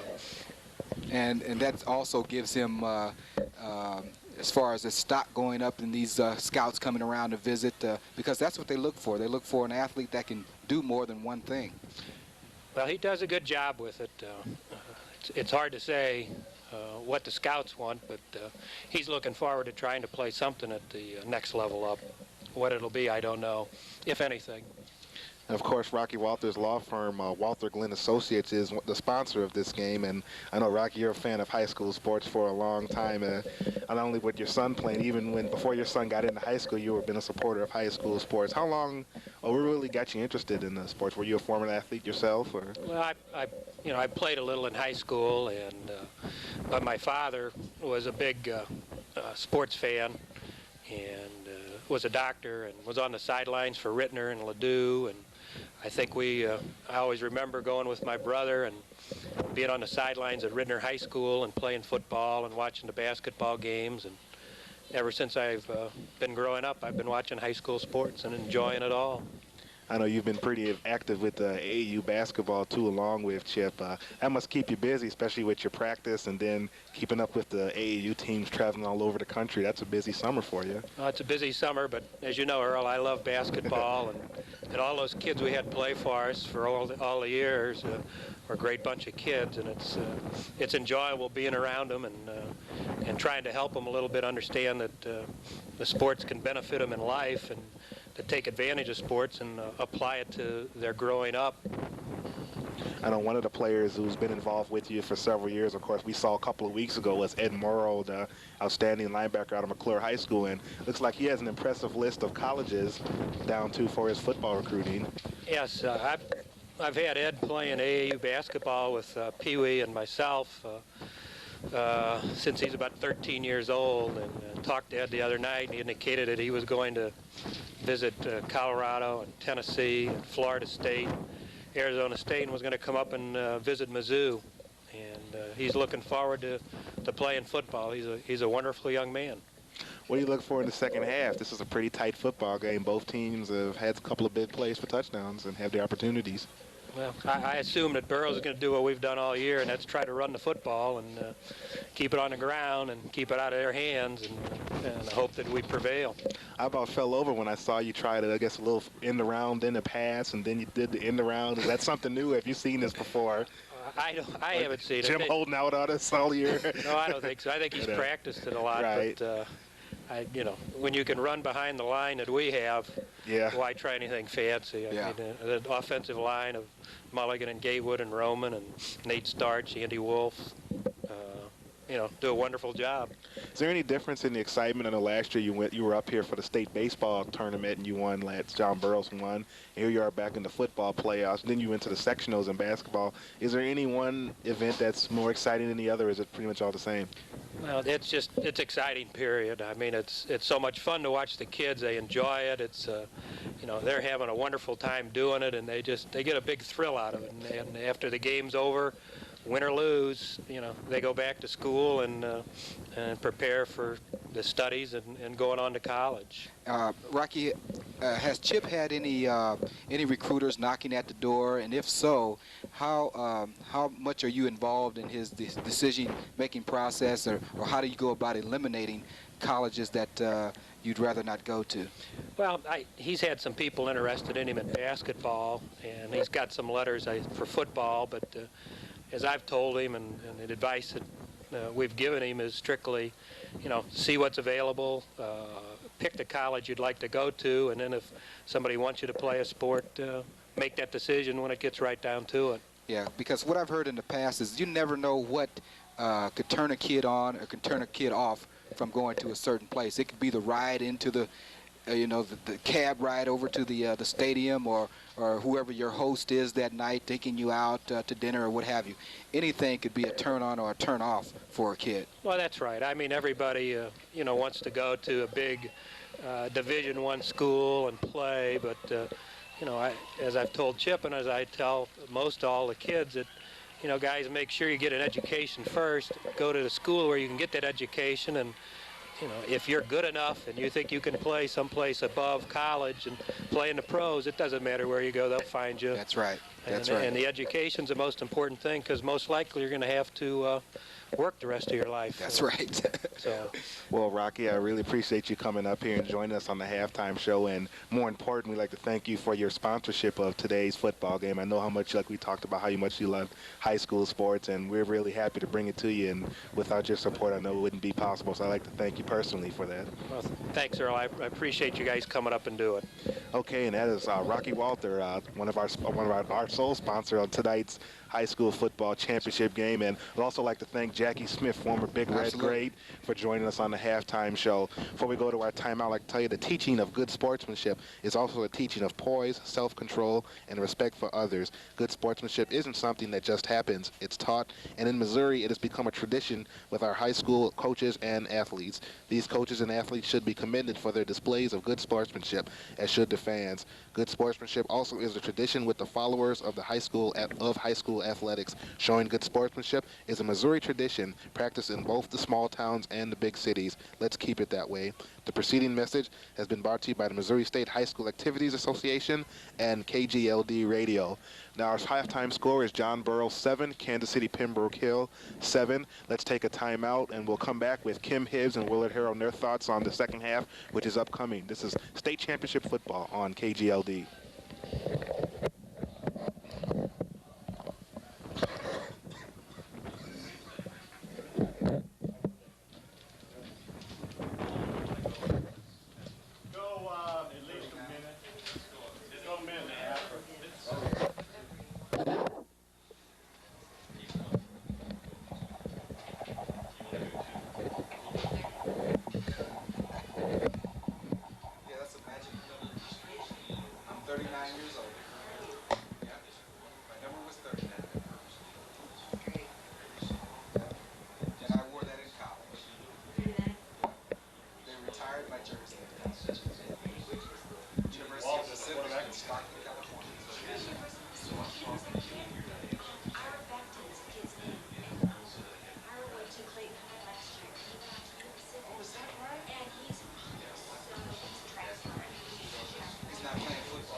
in Stockton, California.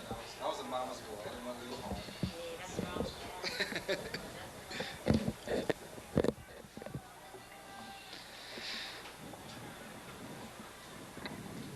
What was his name, Rocky? Rocky. Rocky. Yeah. 15 seconds. 10.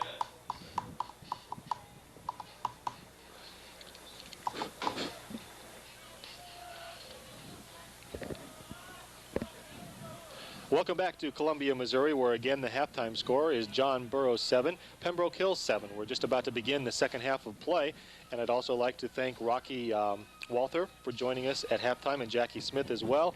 And a special thank you once again to Walther Glenn Law Associates for supporting KGLD's broadcast of high school football. And looking over some of the halftime stats, Willard Harrell, some things stand out, primarily the running of one Greg Smith for John Burroughs. He's carried the ball 14 times and gained 77 yards. Well, he is their offense on the ground so far, and I guess we haven't been surprised much. Both teams are doing pretty much what they want to do. They're responding well to any type of adversity. They're not really panicking in any situation, so I expect the same type of game in the second half. Chip Walther, the quarterback for John Burroughs, he has completed 3 of the 6 passes that he's attempted, total of 18 yards and 1 touchdown. That touchdown was thrown to David White, number 5, a 15-yard touchdown. And like you said, it was kind of unexpected because you would expect Burroughs, if they're going to score a touchdown, to do it on the ground. That's correct, and they haven't done that so far. They've had most of their big yardage has come through the air, and that's a little uncharacteristic for them. They do most of their damage on the ground. It's 7-7 at halftime. What are your thoughts as far as the second half? I really don't think we're going to see that much different. I mean, it's just been a very hard-fought football game to this point. Yeah, it's been nothing fancy except that John Burroughs has thrown us a couple of trick plays that we weren't aware of, and so we may see that come again. But other than that, it's been strictly a vanilla-type game, nothing fancy.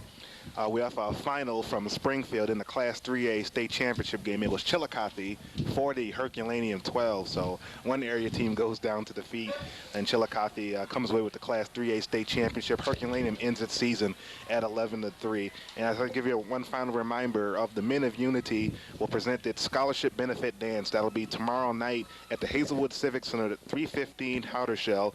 It's a $20 advance purchase required for a donation for the Men of Unity, putting on a scholarship benefit dance. Time, it goes 8 o'clock p.m. to 1 a.m. It's an overcast day in Columbia. The wind is blowing very strong out of the south. Pembroke Hill will receive the second half kickoff. John Burroughs will place it on the tee at the 40-yard line. Tim Leby will do the honors. Back deep to receive for Pembroke Hill is number 15, Adam Atterbury. Sorry, that's Andy Atterbury. He's the deep man, and he's really been the main man, so to speak, for the Raiders. Yeah, Atterbury he's done just about everything, offense and defense. And again, I think that fatigue will be a factor in the later part of the ball game. If it's a close ball game, I think John Burroughs may have the edge because they do have some substitutes. Well, we've got another 24 minutes to go at least to settle a 2A champion. Who will it be? John Burroughs? Will it be Pembroke Hill? We'll try to find out. The kick is long and deep and into the end zone and out of the end zone. So the opening kickoff of the ball game goes through the end zone. The opening kickoff of the second half goes through the end zone. The wind is really powerful. Now I know why Pembroke lined up to try a 52-yard field goal earlier in the game. Yeah, they would have had some help from the wind. Unfortunately, they had the kick blocked, or the field goal blocked. Which, of course, set up Burroughs' touchdown. Onto the field comes Graham Nelson, number 25, the quarterback. In the backfield is Andy Atterbury, Zach Woolard, and Brandon Simpson. One receiver is split to the near side. The give on the first play of the second half goes to Atterbury. Straight up the middle he goes, close to a 5-yard gain. Second down and 5 coming up. You couldn't ask for a better play to start off with to pick up 5 yards, put you at 2nd and 5, and straight ahead ball handling, straight ahead run, and he picked up a good 5 yards. Into the ball game comes number 22, Zach Woolard, with the play. Splitting to the near side is Matt Salem, the lone receiver to the left side. Now Atterbury joins him in the slot. Handoff goes to Simpson, tries the left side, hit at the line of scrimmage, pushed back. The referee will put the spot at the line of scrimmage. 3rd down and 5 coming up. That was Brendan Mulligan and Micah Rufa double teaming him for the tackle there. Well, that strategy by Pembroke, it didn't work too well. They spread everybody out to the right and ran the ball to the left, but John Burroughs' defense wasn't fooled a bit. 3rd and 5. Nelson keeps 2 backs in the backfield behind him. Simpson and Atterbury, 1 wide receiver split to the left, 1 wide receiver split to the right. Nelson wants to throw, pressured, now grabbed in the backfield and dropped for a loss. A 10-yard loss on the play. Brendan Mulligan made the tackle in the backfield for the Bombers. Good penetration by Brendan Mulligan. Graham had nowhere to go. His receivers were covered pretty well downfield, so good play by John Burroughs' defense and Brendan Mulligan. And just as Jackie Smith said, excuse me, during the halftime show, one of the keys was to get some pressure on the quarterback, and right on cue, Brendan Mulligan with some good defensive pressure and the sack, 10-yard loss. 4th and 15, Sean Shrembry in to kick it away. There's the kick, a low kick, taken at the 35-yard line, returned to the 33-yard line by Brandon Williams. They were kicking it away from Chip Walther. Ended up being a pretty bad kick, and the Bombers have excellent field position. What a great incentive for the Bombers, because you get down here, a running team, they don't have very far to go, and that really they can really get excited about that. Walther to the line of scrimmage. The normal trio in the backfield. Rogers, Smith, and White. Referee has put the ball in play. Signaled for the clock to start. Walther is under center. Has the snap. Hands off to Smith. Left side he goes. Picks up a yard before he's dragged down. Bill Padula did an excellent job on that play that time, Kim. He came up and, like I say, very seldom do you see Greg Smith get stopped by one man, but he really wrapped his arms around him pretty good. Smith was 77 yards in the first half on 14 carries. He gets the call on the first play that Burroughs runs in the second half. He remains in the backfield. The second back, fake handoff to him. Walther rolls, wants to throw, airs it out toward the end zone, intended for number 5, David White, but the pass was batted away at the goal line. And again, I believe that was Andy Atterbury that was back there on the defense. What an exceptional job he did. He was beaten, but he made up some ground and deflected the pass. It was Atterbury on the coverage, batted it away. 3rd down and 9 minutes, 3 seconds remaining, third quarter. Got a tie ball game, 7-7 between John Burroughs and Pembroke Hill. To the line of scrimmage come the Bombers. Rogers and Smith in the I formation. White split out to the far right side. Fake handoff to Smith. Walther will throw. Intended for White. He has it at the 15. Fights his way forward to the 12-yard line. First down for the Bombers. A gain of 22 yards on the play. And that's the second time they've tried that particular route where the receiver goes deep downfield and hooks up. The first time they tried to run that play, the receiver slipped. It was on target then, but this time it was right on the strike, and he picked it up. Nate Storch into the ball game with the play. He relays it to Walther, and the Bombers are back to the line of scrimmage. Rogers and Smith in the backfield. White in motion near side. Pitch back. Smith near side to the 10-yard line, and he's tripped up. A gain of a couple on the play. Zach Willard made an excellent stop to bring Craig Smith down, but the Bombers appeared to be on the move, And they're doing it mostly in the air. They don't throw the ball much, but when they have today, it's been effective. One pass has gone for a touchdown. Another big pass a few plays ago gave them a first down at the 12-yard line. It's now 2nd down and 8. Ball is spotted at the 10. Chip Walther, the quarterback, turns to the official and calls timeout. He'll huddle with the coach, and while they do that, let's take a timeout. You're listening to State Championship Football on KGLD.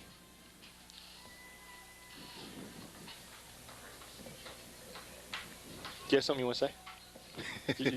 You're giving me that look like you have an important piece of information you want to pass on. Well, see, you keep missing the 6-hole, man. I mean, and they're widening their splits, too. See, I keep telling you, see, the man fell down at the 30-yard line. And Jason Gulick made the interception. And they kept trying to get his attention. Okay.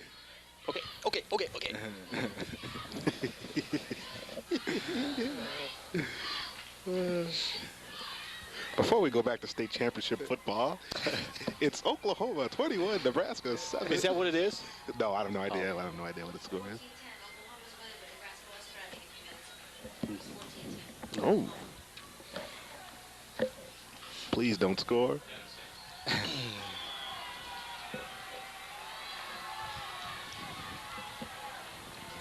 John Burroughs faces a 2nd and 8.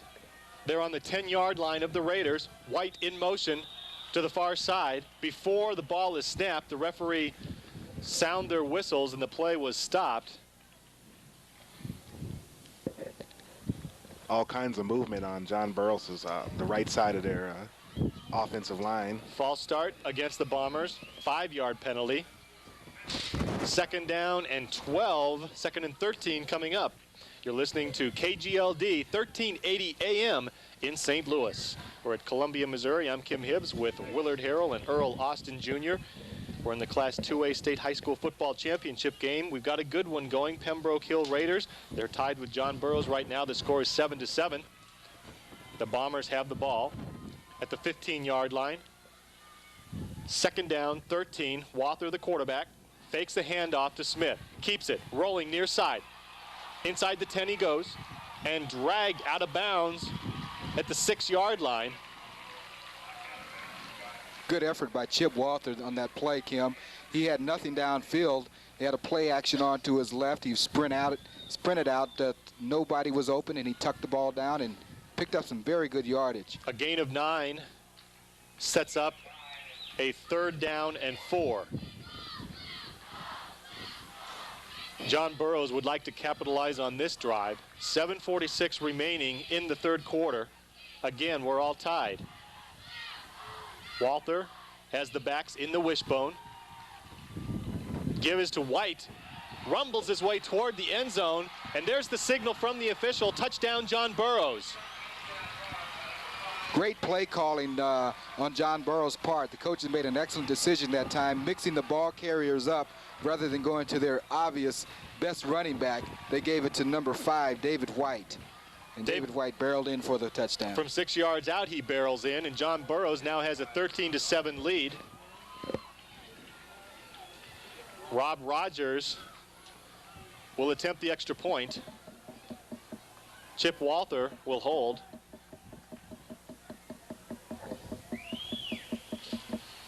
There's the kick. The kick is good. And John Burroughs has scored with 7:42 remaining in the 3rd quarter. They have a 14-7 lead. Let's take another timeout. You're listening to State Championship Football on KGLD. You were banging your knee. It's like... Was that me? I knew it was it. I couldn't tell. I thought somebody was doing this.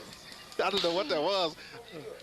I'm shaking my leg, but I still didn't know where it was coming from. I was like, I'll be damned. God, that was wild. I'll be God. Man, oh man. Kick the ball off.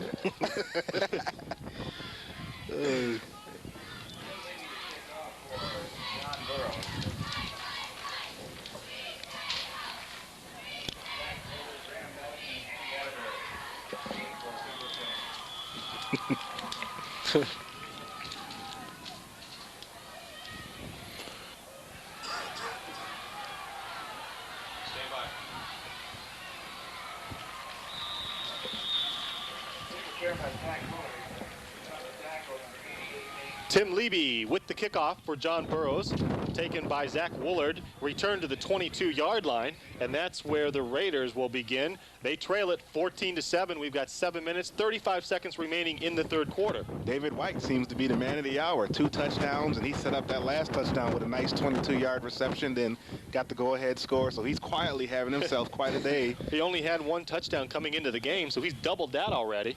The old Max McGee syndrome. Pembroke back to work at the 22. Nelson, the quarterback, pitches it back to Atterbury, near side, fights his way across the 25, close to the 26 he goes. Let's give him a gain of 4 on the play and call it a 2nd and 6 coming up. Oh, I mentioned Max McGee. I have to give the Rick Wallace disclaimer, which is archaic reference for you younger listeners. Rick Wallace is on vacation this week, so you don't have to worry about him. Nevertheless, the starting line will go on as usual, Monday through Friday from 6 to 9 on KGLD. You want to tune in, and the Rich Grauer Show this week can be heard at 8 o'clock on Monday night. So you want to tune in. Bob Ramsey will be out in California. He'll join us. Coach Grauer will also join us from California. So again, that's the Rich Grauer Show Monday night at 8 o'clock. Atterbury with the handoff on 2nd down. Picks up a yard. 3rd and 6 coming up.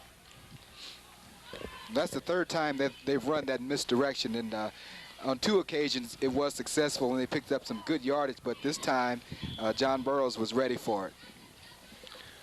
Obviously, there's several key plays in the game, and this is one of them. 3rd and 5, and you're backed up in your own end of the field. You don't want to give the ball back to John Burroughs too quickly. Excuse me, it's 3rd and 6. 3rd and 6. Let me handle that, okay? Okay, Kevin. 3rd and 6 for Nelson. Oh, you would.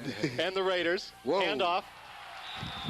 Whoa. The running back is hit and dropped for a 3-yard loss. There's our boy, David White again. White on the spot. Brandon Simpson was the man that the ball was handed to, and he went nowhere, was hit in a hurry, dropped for the loss. 4th down and long coming up. Chip Walter will drop back at his own 45-yard line, make that the 45-yard line of the Raiders to receive the punt.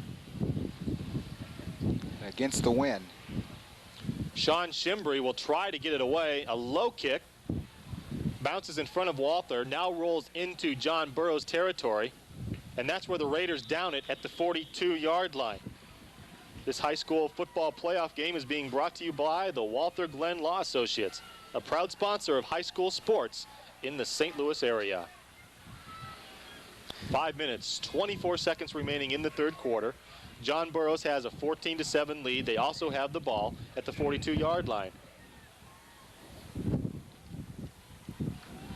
The Bombers break the huddle, approach the line of scrimmage. Walther keeps 2 backs behind him.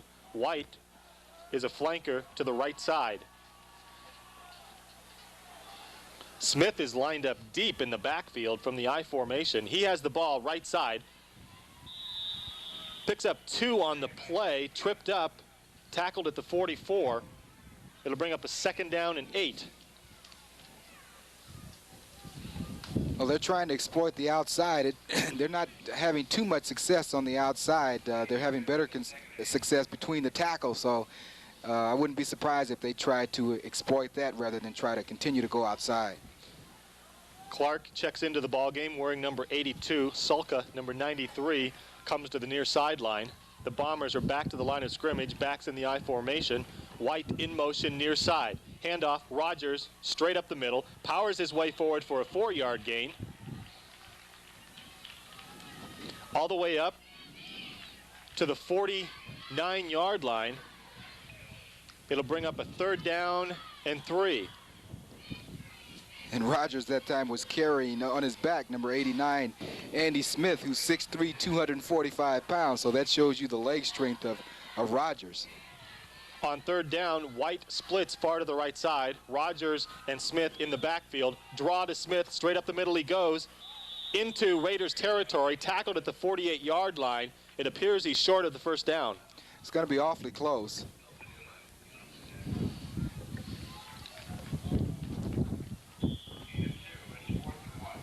He is short.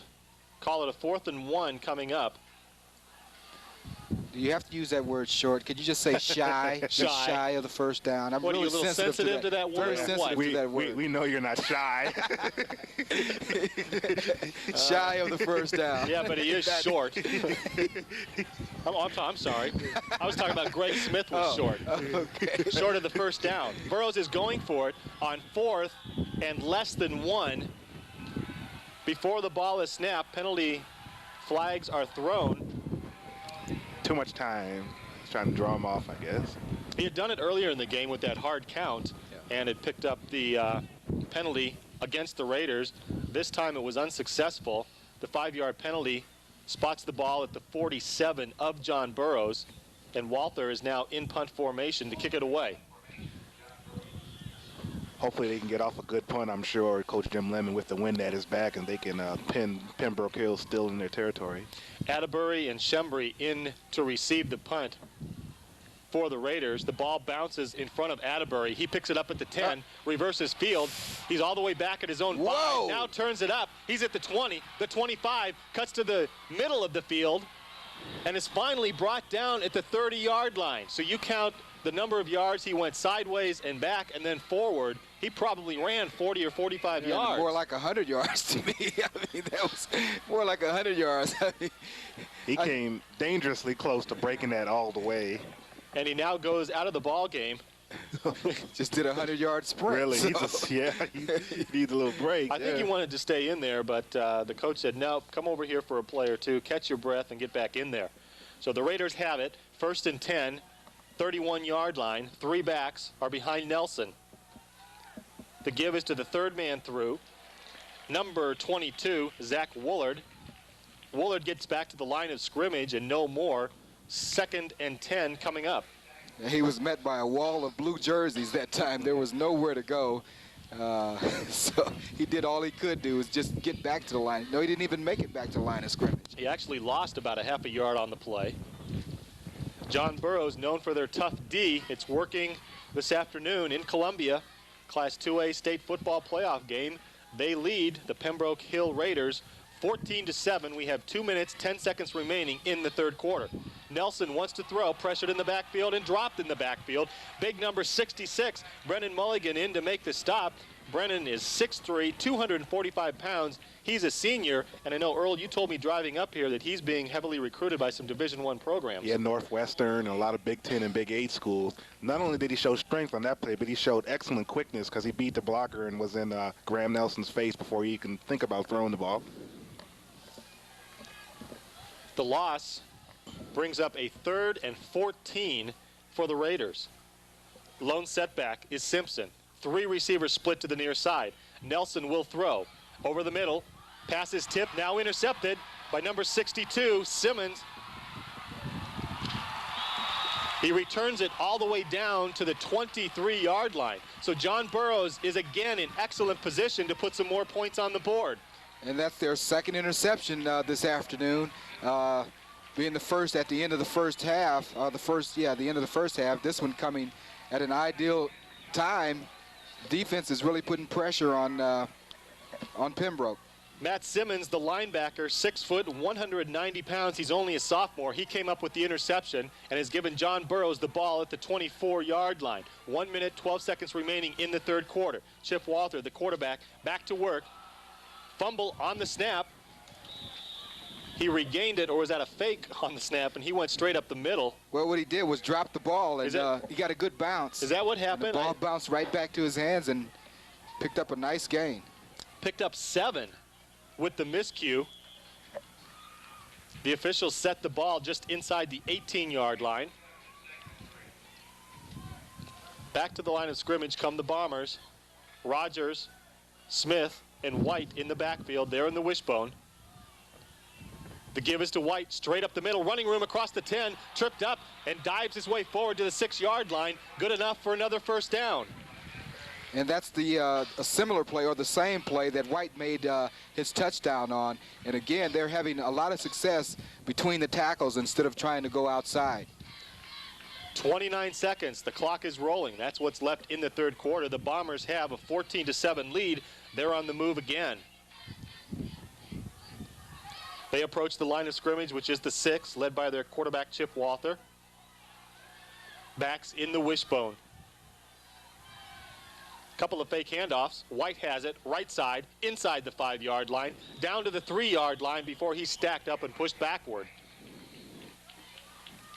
And see, those defenders, they don't like a guy that's, when they got him stood up, they want him to go down. And those defenders they want to throw you. They want to make sure you're down, and and they won't quit even when they hear the whistle. They still won't quit.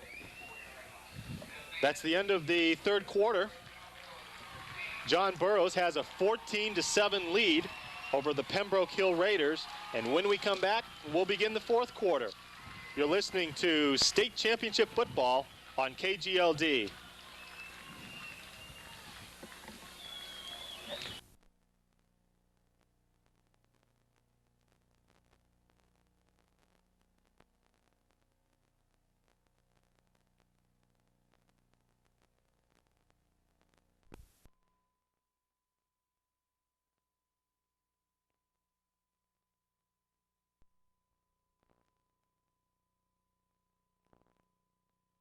The other team, they go full. They do all that. Oh, shoot. I thought you football people. No, I don't man, know. we don't do stuff like that.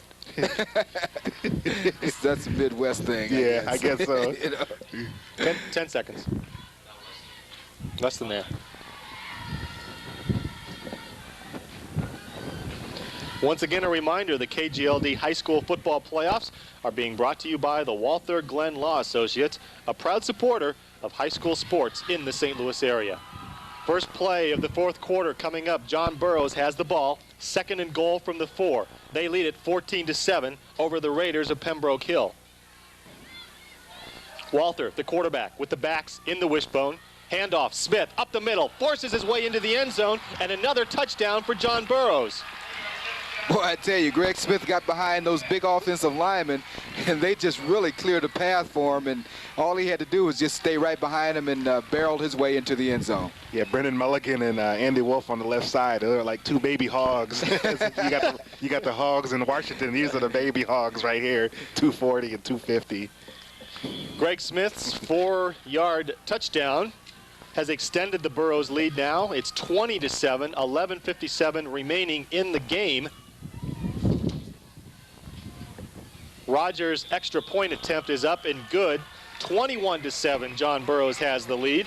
And Earl, in 1989, John Burroughs also won the state title. Yes, they defeated Putnam County. And under a game of similar circumstances, there's a kid named Bob Cranston who carried the ball 39 times for well over 200 yards. It's the same type of methodical, just control the clock, control the ball type of game that Coach Jim Lemon loves. I want to remind everybody that athletics are sponsored by our high schools because they teach important lessons to our young people.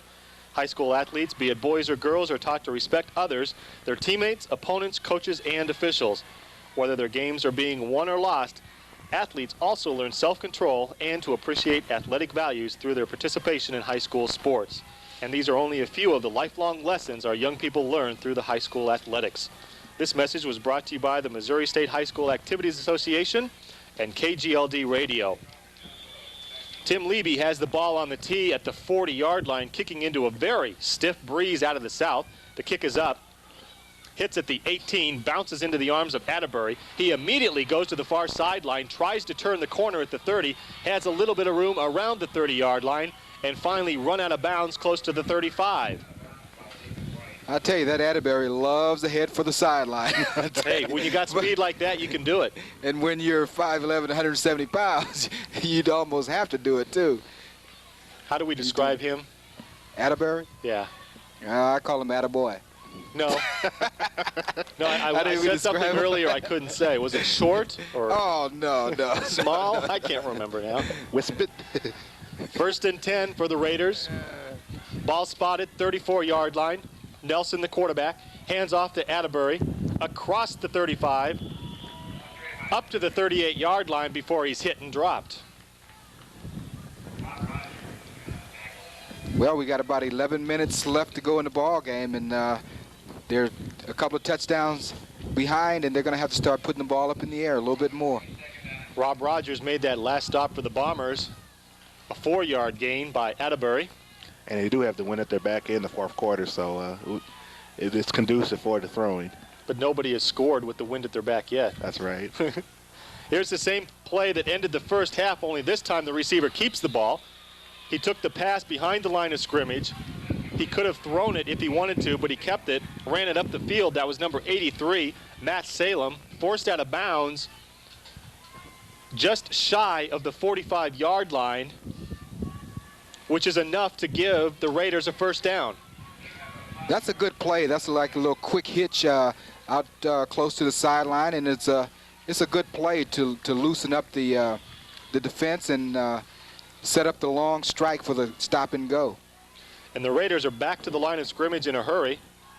Two backs in the backfield. Pitch back to Atterbury, but not before whistles sound and flags are thrown.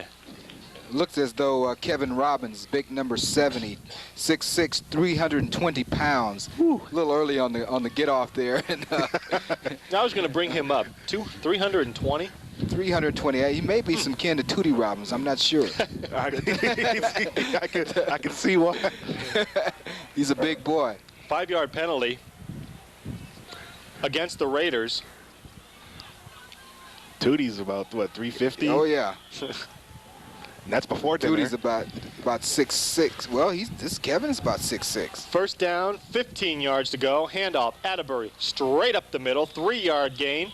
2nd and 12 coming up. Oh, we're talking about Kevin Robbins again, number 70. He doesn't look as though he's 6'6", but he looks every bit of 320. He looks every bit of 320, but 6'6", I don't know. The clock is rolling, 10:39. That's what's left in the game. John Burroughs has a 21-7 lead. The Raiders have the ball. Nelson, the quarterback, has his backs in the I formation. He wants to throw to the near sideline, has his receiver in and out of his hands, intended for number 83, Matt Salem. That was a catchable ball. I mean, it wasn't the easiest ball to catch because he had to turn around, but it still was a catchable ball, and it would have been a good game. 3rd and 13 coming up for the Raiders. Clock is now stopped with 10:26 to go in the game. Nelson sends 3 receivers to the near side, which is the left side. The lone setback is Smith. Pass is thrown and knocked away, incomplete. 4th down coming up. And again, big Brennan Mulligan put his hands up and knocked that ball down. It was a quick slant to the receiver, and even if he would have caught it, I think he would have been short of the first down. Brennan's got good size. I've mentioned it before. He's 6'3". Hey, Mulligan, man. Oh, jeez. I was wondering when that was going to come up. Wonder no more. Yeah, really. The Raiders are in punt formation. The kick is away by Sean Shembry. It hits at the 10, rolls toward the end zone, and just does get into the end zone before one of the Raiders can run down and down it. John Burroughs gets a break. They'll have it 1st and 10 at the 20. And if they had downed the ball inside the 10, that would have been a real tough position for the Bombers to start. It would have given Pembroke a boost of confidence if they could have pinned him down deep in Burroughs' territory. Burroughs has the 14-point lead with 10 minutes, 15 seconds remaining in the game. They also have the ball spotted at the 20-yard line, 1st down and 10 yards to go. Chip Walther, the quarterback, 5'10", 160-pound senior, is to the line of scrimmage with the backs in the I formation. Handoff, Smith, left side. Powers his way forward. A gain of 4 on the play. Well, we know what to expect now. They're really not. They're just going to try to keep the ball on the ground for the most part as much as they can. Clock is now under 10 minutes to go. Less than 10 minutes, and John Burroughs can claim the state 2A high school championship, title they held back in 1989. Back to the line of scrimmage comes Walther, backs in the wishbone. Snap, handoff, White up the middle, powers his way across the 30, down to the 32, good enough for another 1st down. And they've obviously found a weakness inside the tackles, and they're just blowing Pembroke defenders off the line of scrimmage. Earl, you said that was one of their strengths coming into the game. Yeah, Mulligan and Wolf are their tackles, especially on the left side, and they'll just take it right up and get whatever they can get. Clock is rolling, 9:22. Bombers have another first down. Ball spotted at the 32. Rogers and Smith in the backfield. Fake handoff. Now it's given to Smith, straight up the middle, a gain of 2. Second and long coming up. You also have Medley Gatewood on that offensive line. He goes about 240 as well. So for a Class 2A school, that's a excellent size. David White back into the ball game. He replaces Lawrence Park. They gave Smith a yard on that last play. 2nd and 9 is what the Bombers face. Backs are in the wishbone. Pitch to White, right side, turns it up across the 35 and upended at the 39-yard line. I tell you, White did most of that on his own. He really didn't need any blockers. His blockers, he ran past his blockers. Did you see Greg Smith, though? He was out in front of him trying to block. He ended up on his backside, but he was trying to block. 8 minutes and 10 seconds remaining in this Class 2A championship football game. John Burroughs has a 21-7 lead. They're back to the line of scrimmage. 3rd down, 3 yards to go. Walters, the quarterback, takes the snap, pitches it back to White. A little bit of running room across the near side, across the 40-yard line, up to about the 41, but it's going to be short of the first down. Boy, I tell you, number 83, Matt Salem on Pembroke Hill, he does have a lot of courage to come up there and stop that play, being 5'10", 156 pounds. What an effort by little Matt Salem. Yeah, they don't have much size as compared to John Burroughs, but they have some scrappers, and they'll get in there and fight with you.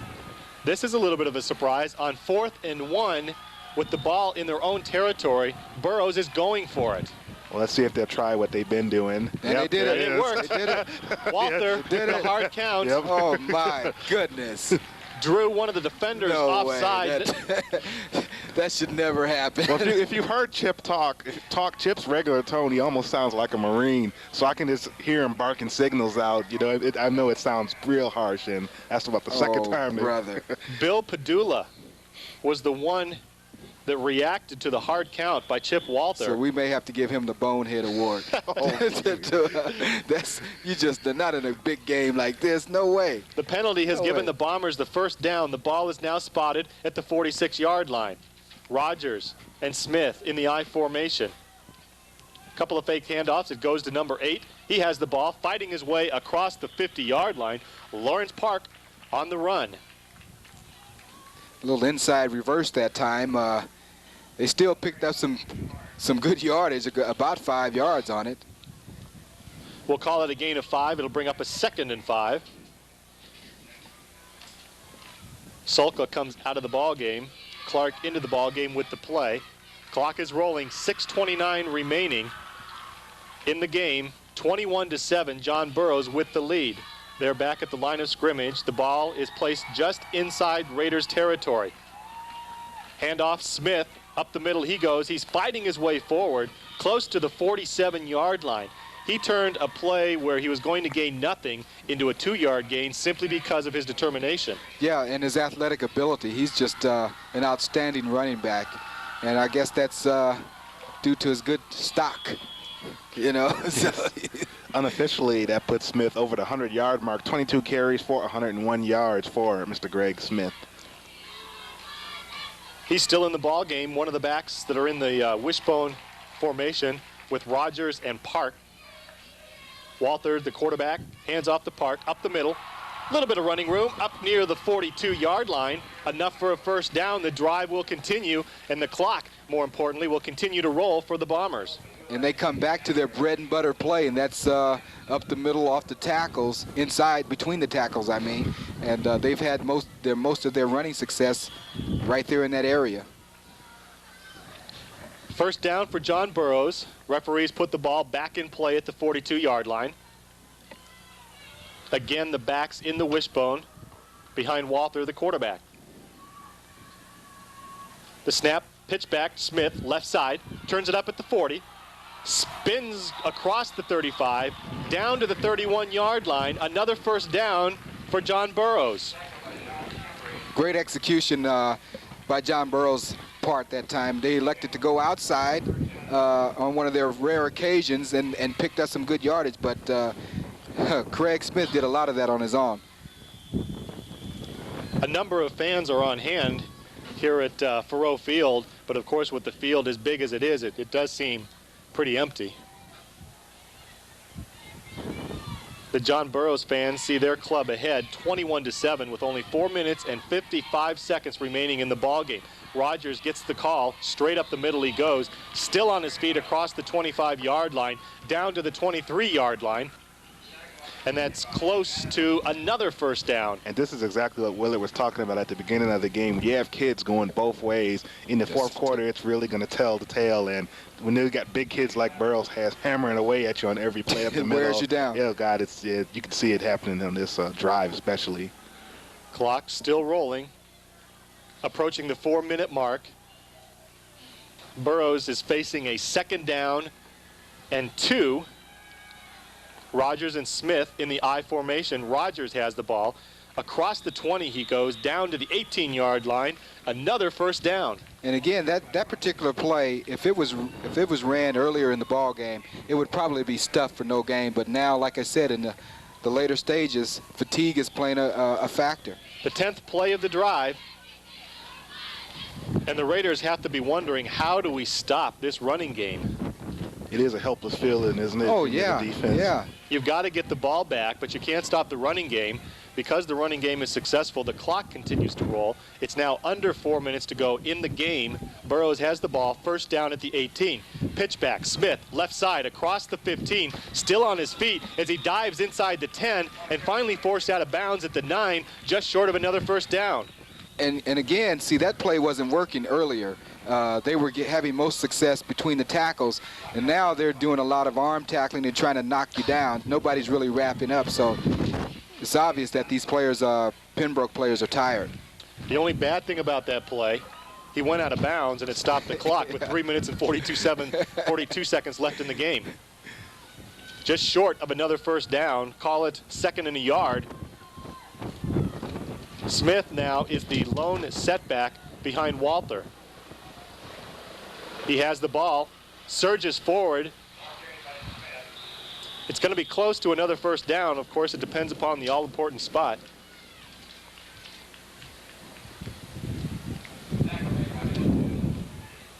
The referee has the ball spotted at the 8-yard line after they finally unpile everyone. They're eyeing the measurement. They say it's a little too close. Let's bring in the chains. And Willard, when you think of wishbone offenses, you think of offenses that are high risk, high power. But Burroughs just basically uses it as a ball control offense. Yeah. They haven't turned the ball over once. They protect the ball, and they're just really conservative with the ball and just do a nice job with it. Yeah, and they've thrown when they've had to, not forced to, but when they've felt like they had to put it up to get the extra yardage, and they've executed very well. One thing they haven't done on the option is really try to actually, or use the option, out of the wishbone, and that's probably one of the reasons they haven't had the turnovers. First down for John Burroughs. They're now inside the 10-yard line. 1st and goal from the 8. Before the snap, whistles sound. I don't see a flag, but A timeout was called by Pembroke Hill. I could hear the coaches from up here screaming timeout. well, since they took a timeout, let's do the same. You're listening to State Championship Football on KGLD.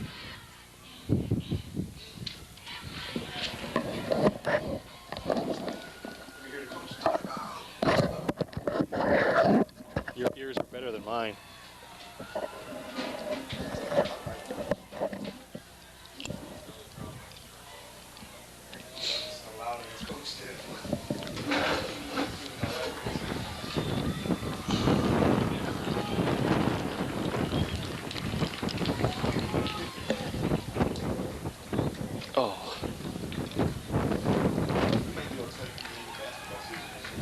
Do what?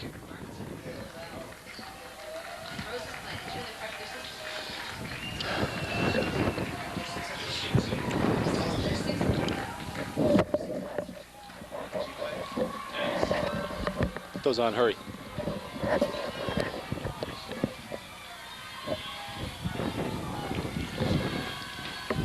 John Burroughs is 2 minutes and 57 seconds away from a Class 2A state football championship. They have the ball, first and goal at the 9. Pitch back Smith, near side. He avoids a couple tackles. Inside the 5-yard line he goes, fighting his way down to the 2. And one of a few missed tackles by Atterbury because he did have Smith pinned back at the line of scrimmage, but Smith, being a good player and good runner, made something happen.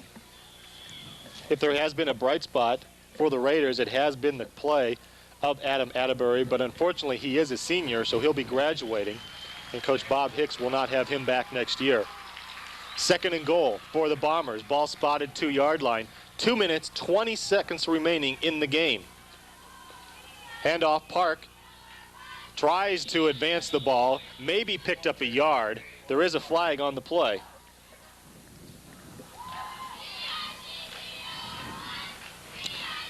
In the Burroughs backfield is too. They got called for a motion penalty.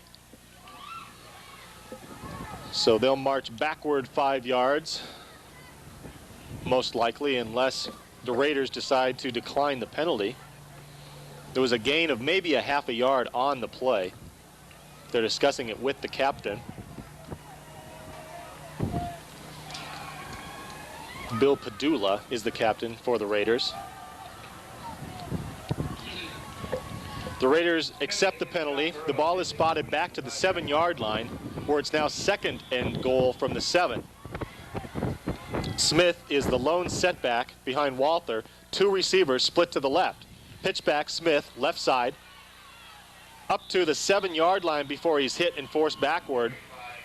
They'll spot the forward progress at the 7, and a third down and goal from the 7 is coming up, and a timeout has been called by the Raiders. They trail at 21-7 with only 1 minute and 51 seconds remaining in the game. They elect to call a timeout. And of course, we've already crowned 2 state champions. In the game preceding this, in the 1A championship game, it was St. Genevieve Valley over Tarkio 28-24. And over in Springfield, it was Chillicothe 40, Herculaneum 12 to win the Class 3A state championship. The Sumner Bulldogs are going for the Class 4A state championship. I'm sure that game has gotten underway just a few minutes ago. That game is against St. Joe Benton. And tomorrow, we'll be back here at Burroughs Field in Columbia for the 5A championship game between the Junior Billikens of St. Louis University High School and Jefferson City. Jeff City comes in running the wishbone. St. Louis University High, they like to throw the ball. It'll be an interesting game at best to see which of these powerhouses comes out on top. And I think the defense is going to be a big factor on both sides of the ball. And they both play really good D, too. So I look forward to that game. Again, we'll have it for you beginning at 12 o'clock tomorrow on 1380 AM KGLD in St. Louis. The ball has been put back in play. 3rd down and 7 for the Bombers. Walther, the quarterback, has the ball, rolling near side, tries to avoid a tackler, can't. He's hit, dropped at the 8, and that brings up a 4th down for the Bombers. Another timeout is called.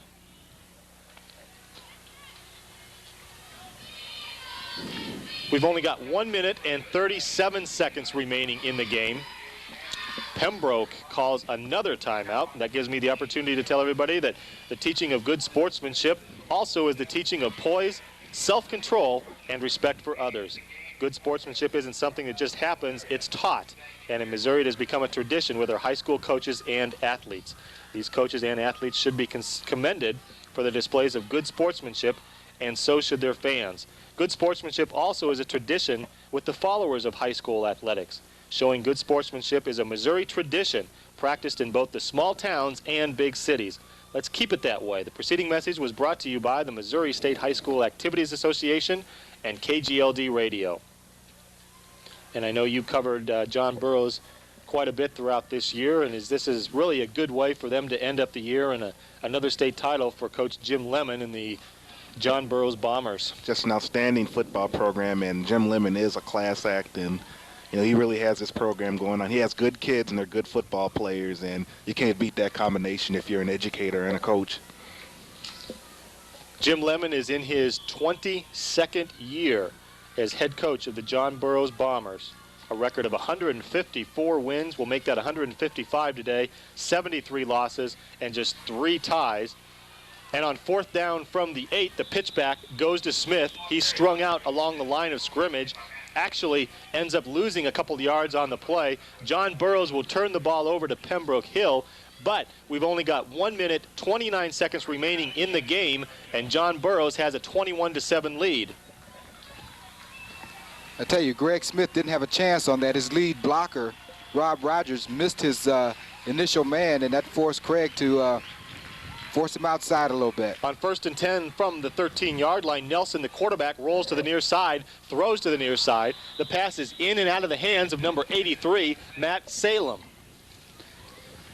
Yeah, Matt has dropped a couple of passes like that this afternoon, which were catchable balls. He should have come up with that. He was open at the 23-yard line. It would have been good enough for a first down. He might have had a little bit of running room after he made the catch, but it was all for naught as the ball hit him in the hands and fell incomplete. 2nd and 10 coming up. Ball still spotted, 13-yard line. 1 minute, 18 seconds remaining in the game. Nelson brings the offensive unit back to the line of scrimmage. Backs are in the I formation. Nelson slips as he went back to plant to throw. His knee touched down at the 8-yard line. The ball was whistled dead, and an unfortunate loss for the Raiders. Well, that turf is a little slick, isn't it, Earl? Yeah, it's been the point of a lot of controversy over the last couple of years here in Missouri. 3 receivers to the near side. Nelson rolls to the near side. Throwing, has a receiver open at the 38-yard line. The pass was a little bit out in front of Sean Shembry. It is incomplete, and there's a penalty marker lying at the 10-yard line.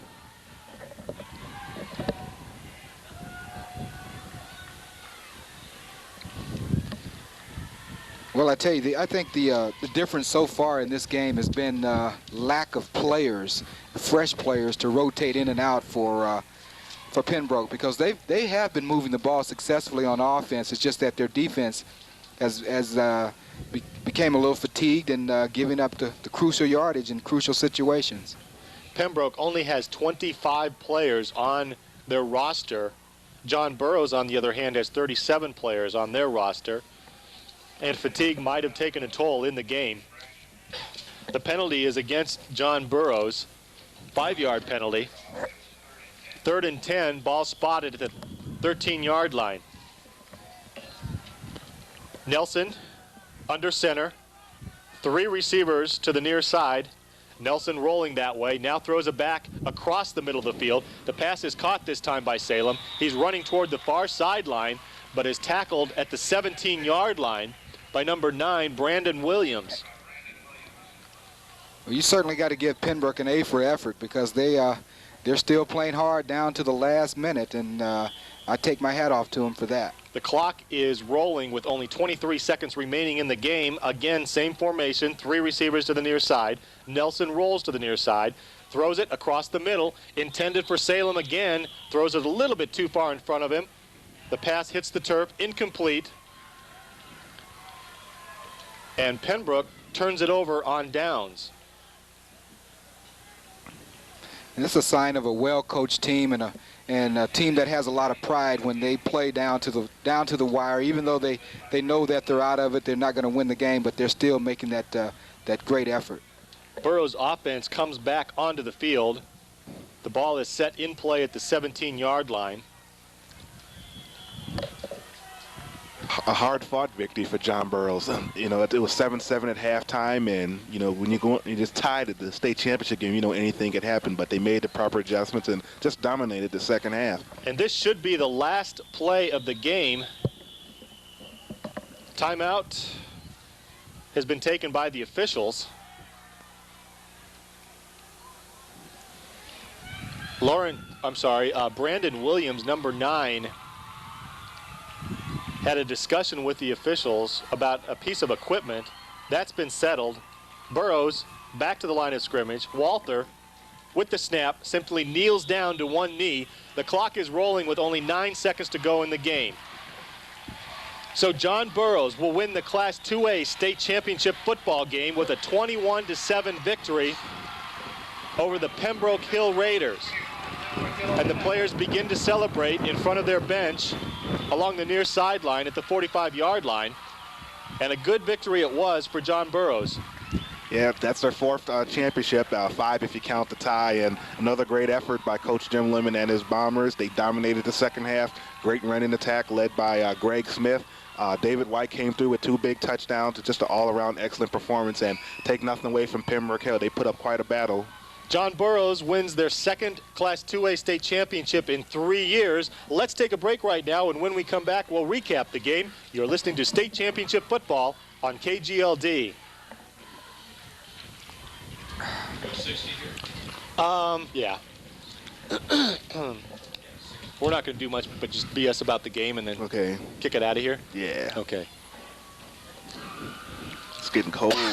It's getting cold. It's not anymore. Yeah, Oh, you wimp.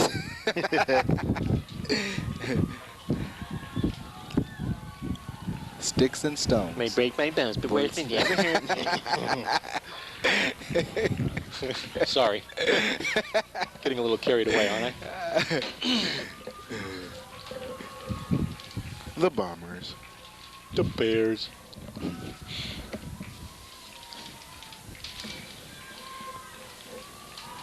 Attaboy, Atterley.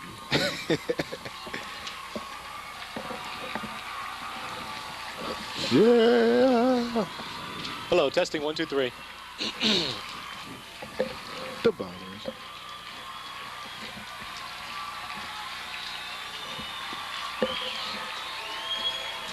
There's going to be a lot more people here tomorrow, won't there? Oh, man, yeah. Good.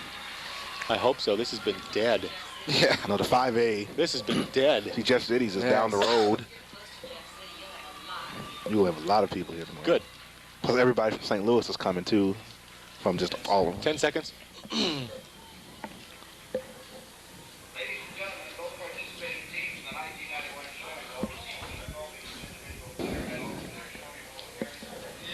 Showing Welcome back to Columbia, Missouri, Faroe Field, where the John Burroughs Bombers had just defeated the Pembroke Hill Raiders from the Kansas City area. The final score was 21-7. John Burroughs wins another Class 2A state football champion. One of the biggest determining factors in the game has to be running back Greg Smith for John Burroughs. Yeah, Greg Smith had roughly 100 items for 126 yards and the 1 touchdown. And, you know, coming off a broken leg that he had midway through the season, that shows a lot of courage. And, you know, he has a lot of talent to begin with, and he displayed it today in the state championship game. And Willard Harrell, what did you think of quarterback Chip Walter? I thought Chip is a great athlete, especially playing both ways with that the interception that he made towards the end of the first half. They didn't turn the ball over. They moved the ball. They did just about everything they wanted to do. And again, both teams played very well. And the score 21-7 is really not indicative of the way the game really went, because it was a hard-fought battle today. And Earl, if you look at the defensive statistics for John Burroughs coming into the game, they pretty much had their typical game. They probably did not give up more than their usual 109 yards rushing or their 61 yards passing, and they only gave up 7 points. Where coming into the game, the teams against them have been averaging 8 points. Yeah, they like tough defense, and considering the schedule they've played, that's really remarkable, because you're talking about teams such as Priory, Lutheran North, and Country Day. Then they played a very good Mascouda, Illinois team. The ABC League is one of the best small school conference in the state of Missouri, and you play teams like that, which are all 3A schools. Once you get to the Class 2A level in the playoff competition, you've seen everything and you're well prepared, and that's one of the reasons why John Burroughs has been able to do so well in the postseason. Yeah, and also, Earl, you got to think what the difference was with this game as far as Pembroke's team being outnumbered by John Burroughs. It has to have some type of effect on your team in the later stages of the ball game. especially when you lack that size. And John Burroughs had 3 or 4 guys in the 240 to 250 range, and when they're hammering away at you, especially like you say in that fourth quarter, they had a lot of spring in their legs. They were cutting off the outside run, and then they started arm tackling in the fourth quarter, and then John Burroughs was just running right through those tackles. And you're right, it makes a big, big difference. Well, once again, our congratulations to Coach Jim Lemon and the John Burroughs Bombers. They have defeated Pembroke Hill from Kansas City. The final score was 21-7. And I know we'll be right back here tomorrow for the Class 5A championship game between Jeff City and St. Louis U High. And that game, kickoff, is set for 12 noon. Can't wait for that one. Can't wait. Two great football teams. St. Louis U has been on such a roll.